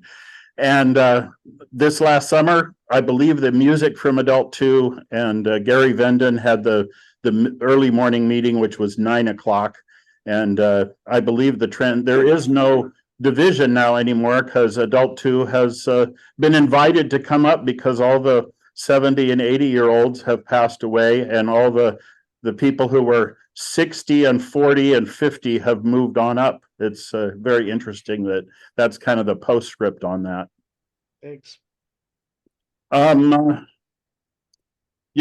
would people want to come to our church? As a pastor for years, I dealt with many church conflicts that were so important, like whether married people could wear wedding rings. That was 83. Whether we should have the pastor dress in a costume and do a narrative sermon every once in a while. I was crucified for that one. The more conflicts we have, and the debate over the 10 horns is a good illustration. Who cares about that stuff anymore? That's why our young people, and Steve knows this for years, to give our young people for the last 30 years a spiritual experience. It was, let me teach you how to lay block for somebody who needs a church. And the idea of going out with rake and shovel on Sabbath is radical for the Pharisees among us, but it's appealing to the people who say, yeah, we ought to do that. There are 2 verses on the Sabbath which are never used in Adventist Bible studies on the Sabbath. One is, the Sabbath was made for man and not man for the Sabbath. That principle is not used in the Seventh-day Adventist Church. And the second one was Jesus's retort in another Sabbath verse where he said, my Father is working and I am working. That's not used on the Sabbath. And I may have used a little more anger there for what Jesus used, but I apologize for that.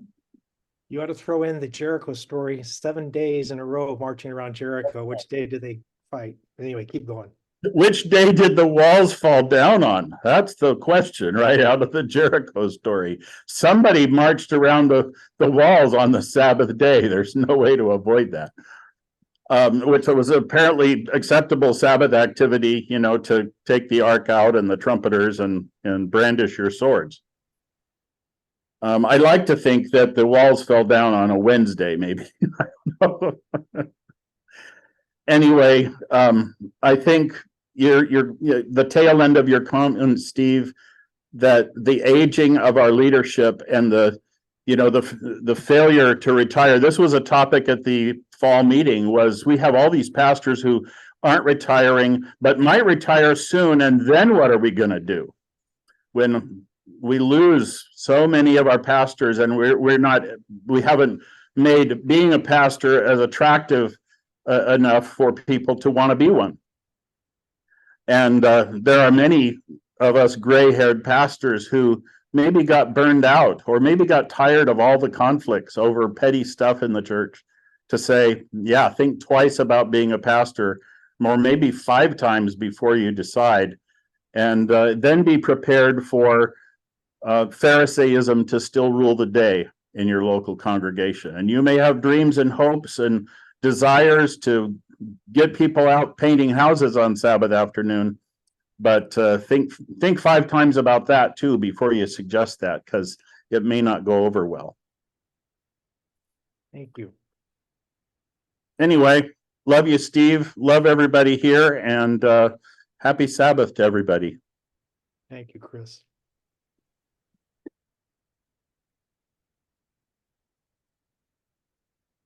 And we love your northern lights, Chris. Although I didn't think you were that far north. Okay. Right.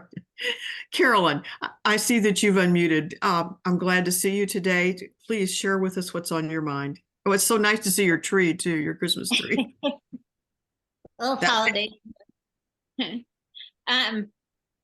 So just a little example from a church where my 30-something son goes to, and they have invited him to be part of the staff and that there, partially maybe because he's become a doctor. I don't know. But they had a young man up on the platform who was giving the introductions and information and that. And afterwards, one of the dear members came up to him and said, "You are much too chatty, but I will help you with this, and I will mentor you to be better on the platform." It's how do we, you mentioned the ages and mentoring and then switching, and that's not the mentoring and way that it needs to come about, I don't believe. And how do then we change those attitudes of things change? Yeah, it's ongoing. It's perpetual, and all of us are guilty of it. I know a lot of this stuff, and I still do the wrong things, Carolyn. I think about when I was last a youth pastor, we had 2 guys that just came off the street and joined our church. And one of them was, he didn't look like an Adventist on an outward appearance as far as all the body piercings. And he came from a very simple background. He got a new shirt because he became an Adventist, and it was a black shirt with a bright pink neon "Jesus is." And it was a t-shirt that he wore to church, and nobody else had anything like that. And I felt like I needed to go to him and warn him that some well-meaning person was going to come and say something like what you were referring to, maybe in the form of, "I'll take you shopping so you can get some appropriate clothes for church." So, and his hair did not fit in with the rest of the people around him. So I pulled him aside. I said, "You're going to have to be aware this is going to happen, okay?" And he said, "Man, what's going on around here? You're the 4th person to say this to me, and no one has told me I need to do that." So we had 4 people who were trying to protect him. And I think that the person who says, "I'll mentor you so you aren't so chatty," means well. They really mean well. They may not know how to phrase it, but they mean well. So we have to have a little more resilience than just cowering over one little thing. Now, changing something that is perpetual is another thing. And we all are in need of that, no matter what our age is changing it. And my heart breaks to hear that, Carolyn, because I know it goes on all the time. And I know I've done it without intending to do it. Yeah, we need forgiveness, and we need to offer people forgiveness and receive forgiveness. I agree. It just, it is a church, well, honestly, that's about a mile from my house, but I don't go, I attend here because of the culture of the church.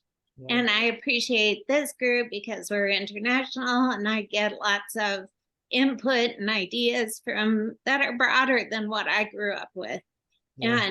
And I think I see my son and daughter-in-law struggling in this church that they're trying to attend and help with, and maybe change the culture there, but it's a tough matter. Yeah. Carolyn, I experienced the opposite because of my current situation. Because I'm itinerant, when I go over to a church, they have to actually pay my youth ministry company for me to be there. And if they're going to pay for that, they pull out all the stops, and it's a grand Sabbath. And people at the church tell me, don't think it's like this every Sabbath, Steve. They're just doing it because you're here. But I get to experience wonderful Sabbath celebrations.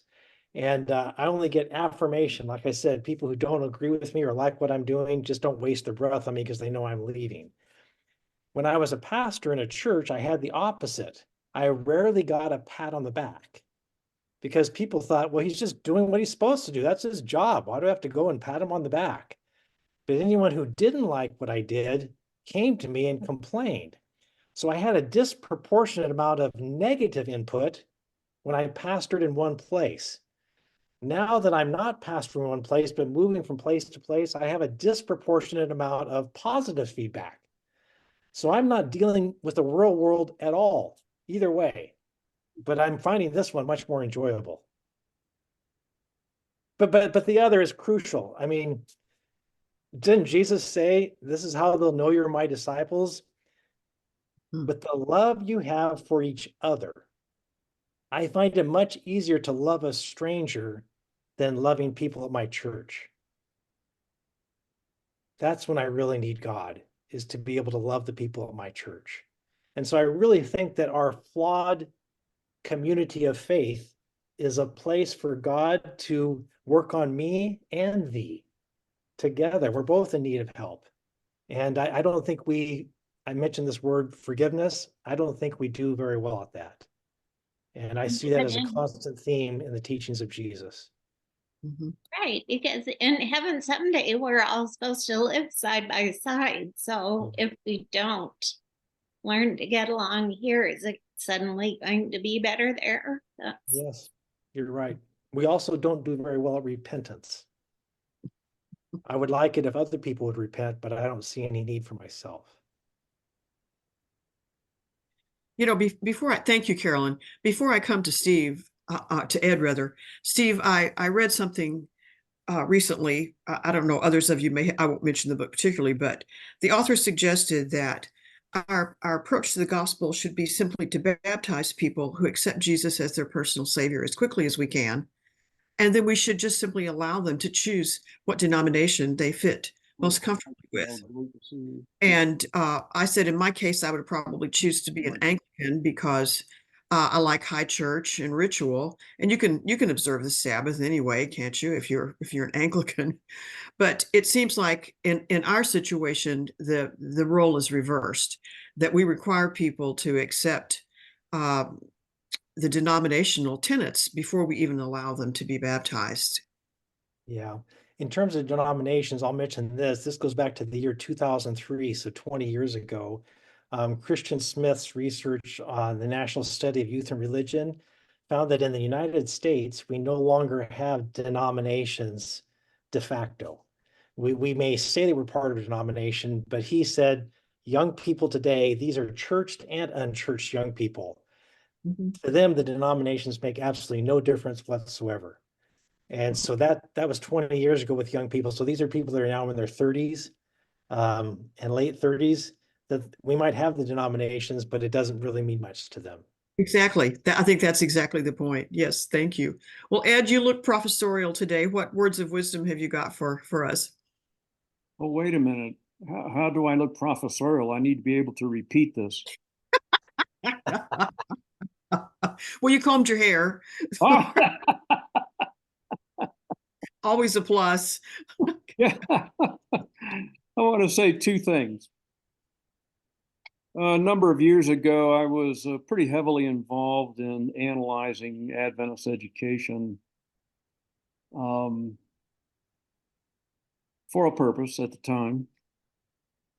And I came to realize that we made up a lot of reasons why it wasn't working well, why enrollment keeps dropping.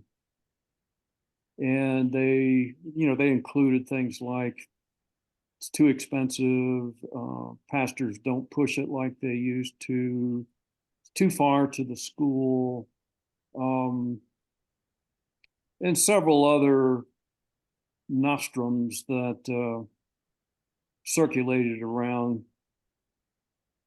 And one day I'm thinking, wait a minute, maybe we have a product problem.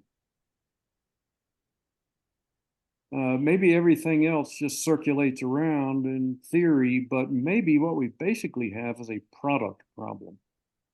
What kind of a product are we selling? And when it comes to this question of why would people attend my church, I think we may have to look at our product. And our product is composed of things we do at a church service, which may involve music or preaching or whatever. That's probably a minor part of our product. Our product is really a religious culture, a theological construct. And do we need to examine our product? It's pretty hard to examine your product when you have the truth, when the truth can't change, when we're right. What do you do with your product? Are we stuck with the product? Do we have some wiggle room? I mean, we've cited here today that Jesus kept breaking the rules in his day, but we're pretty sure we can't break the rules in our day. And so I just throw that out as what I think is a serious issue for us as we ask the question, why would people come to my church? Do we have a product that's useful to them? I keep saying, and I know I'm probably wearing out my welcome with this thought, but we keep wanting to have Revelation seminars, but we never have 1 Corinthians 13 seminars. Is that a product problem? Could be. Could be. It shows where our emphasis is. Our emphasis is on the unknown, the future, the secret, the Gnostic kind of knowledge that one has to have, instead of where somebody said a minute ago that Jesus told his disciples people would know they were his disciples because they loved each other. But we want to stick to the Gnostic kind of knowledge. Yeah. And so that's point one. I think we need a hard examination of our product. Point two, we've spent a lot of time talking about integration of younger people and the differences in generations and so forth. I got to tell you that the board of Adventists today, the organization sponsoring this session, is wrestling with this problem. The average age of our executive committee is pretty far north of 70. And those of us who grew up on the theological questions and issues generated in the 1970s and early 1980s are dying off. How is Adventist today going to be relevant 15 years from now? So I just want you to know that right here at home, we're wrestling with this question. And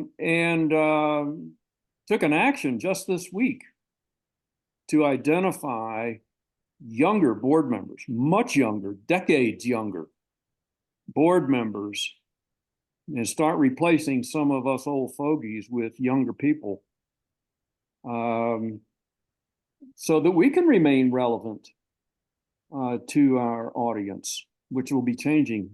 And I just want to close with an appeal. If any of you know of really outstanding young people who have the best interests of the church at heart, but who may want to see things be different than they are, please send their names. The easiest thing to do would be to send them to Lauren, because he's got public contact information out there, and Lauren can send them to me or some other board member. But we would solicit your input on young people that you think would make good visionary young people as to how to move into the future. Thank you very much. Thank you, Ed. Thank you very much. May I just do a final wrap up? And I'm happy to stay around, but I think, Linda, that our time is up. But let me just do kind of a little wrap up thing, and then I'll stay by, and I won't have more to promote, but I would like to put in this last little bit. It's two more components that could have stuff on their own. But back in 2014, I love the name of this author, James White, a different James White than most Adventists think of, but he wrote The Rise of the Nuns, and the nuns are not Catholics necessarily, it's N-O-N-E-S. And he simply took Pew or US Census data that Pew Research capitalized on. And when you're doing the census, one of the questions it asks is, what is your religious preference? Are you Catholic? Are you Protestant? Are you Jew? Are you atheist? Are you Hindu? None? What are you? And the group none has really been skyrocketing in the past few decades. And so hence the title, The Rise of the Nuns. It is the fastest growing religious segment in the United States right now.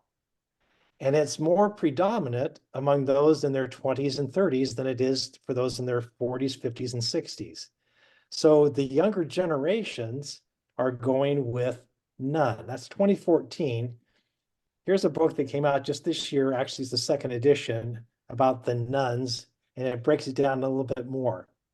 So I want to mention a few things about the nuns, and that is that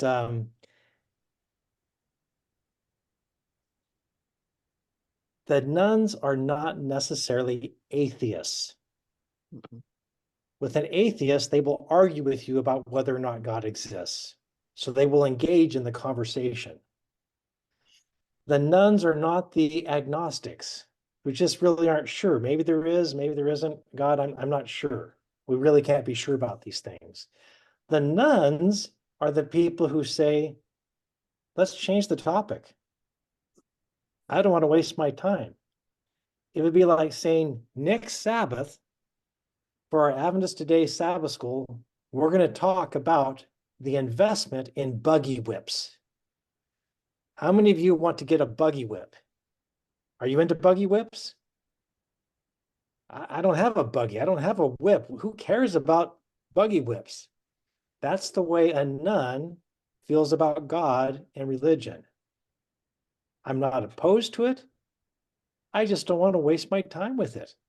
Who cares? Next. So to bring anything up like that basically ends the conversation because you're wasting my time.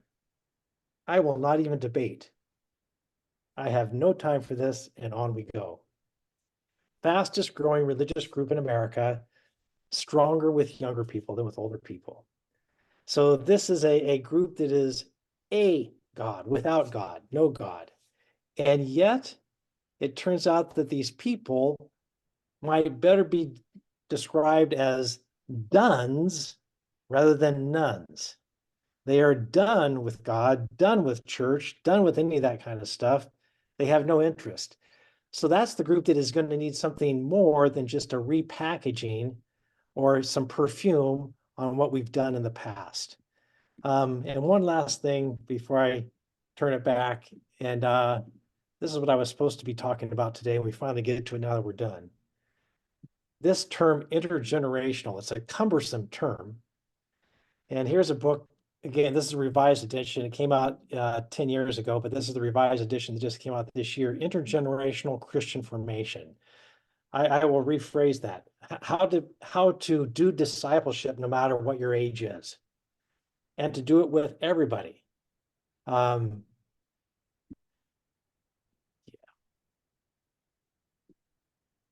I didn't get to it, Linda. I'm sorry for that. But this is the direction that youth ministry is now going, not just in Adventism, but around North America. And it's also happening in Australia, New Zealand, and England, English-speaking countries like that are Western world. And that is, it's saying that we all need to intentionally become mutual in our experience. And it's going to be messy, it's going to be difficult, but we actually help each other. So we need children involved in our church, because that's going to make us become more like little children. That's not original with me, you recognize. Unless you become like children, you won't see the kingdom of God. It also means that older people are not done. Like the American culture says, once you hit retirement, we don't care about you anymore. Just die, please. No, all generations matter. All generations have value, and we need one another. I'll give this idea or this metaphor. It would be like being part of the body of Christ. And so I'm pretty excited about this whole new wave of being intergenerational. I'm now leading Andrew's Doctor of Ministry concentration, a group of doctoral students in this idea of being intergenerational intentionally. And it's not just growing young, it's growing everybody. So that includes young, it includes middle-aged, it includes old. So this is the new frontier of youth ministry, is quit segregating us, bring us all together. It's going to be messy, and that's where we're going to need God, and that's where we're going to become more and more Christ-like. Okay. But you see, Steve, what you're describing, it seems to me, is exactly what that very early church was, the way.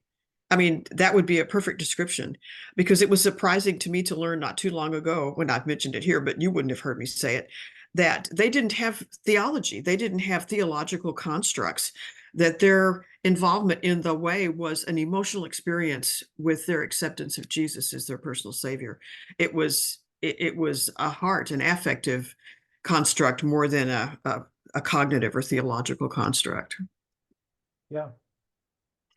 Well, you can't go yet because Gina has a question, and let me. I won't, and I apologize. I should have started off with this instead of ending with it. That's such a flexible group. Good. Gina, can you, yes, unmute. Yes, Gina. Hey, Gina, what's on your, hey. Well, I've been listening to the things that have been said here, and I was particularly interested in what Ed Reifschneider said about what our product is. And I think the Adventist Church actually has a really good product.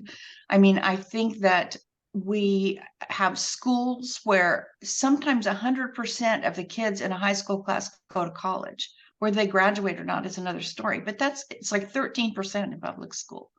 We have children who go to school and choose careers that give lives of service.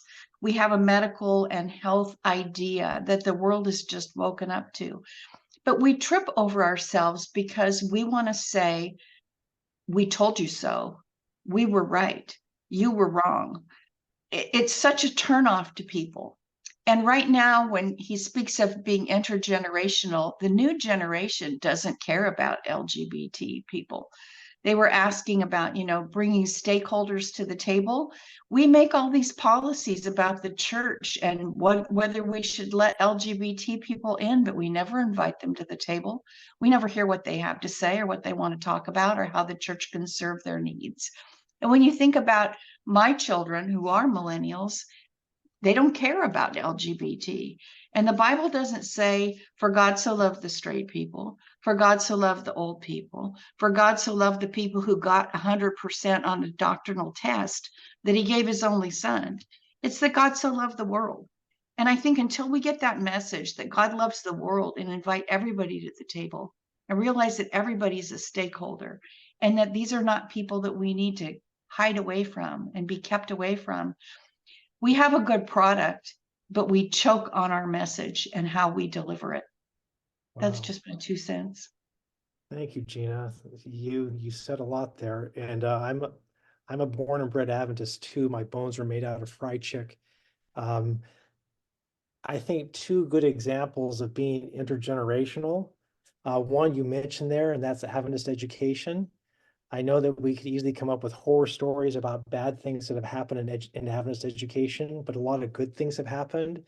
And I already mentioned the concert last night that was done by an Adventist school, and it brought all ages together, including people who are not involved in church and things like that. And there are people who are involved in that school that are, what shall I say, they're really messed up. My wife volunteers at the school because she's a therapist, and they're messed up. In fact, it seems like everywhere we go, people are messed up. Imagine that. So Adventist education is a place where messed up people are trying to grow and trying to learn, and they know they have a timeline because there's a graduation and then they're gone. So they only have them for a limited time. So they're doing what they can with that. So I agree there are a lot of good things happening with Adventist education, and it tends to make things intergenerational. Another best practices I would put out there is Pathfinders. I'm not a Pathfinder myself, and there are certain issues I have with Pathfinders, but I'm going to say that Pathfinders is a good example of being intergenerational. Next summer, there's going to be the International Camporee, not in Oshkosh, but in Gillette, Wyoming. And is it going to be just 10, 11, and 12-year-olds who are there? No, all ages are going to be there. All ages are going to be there.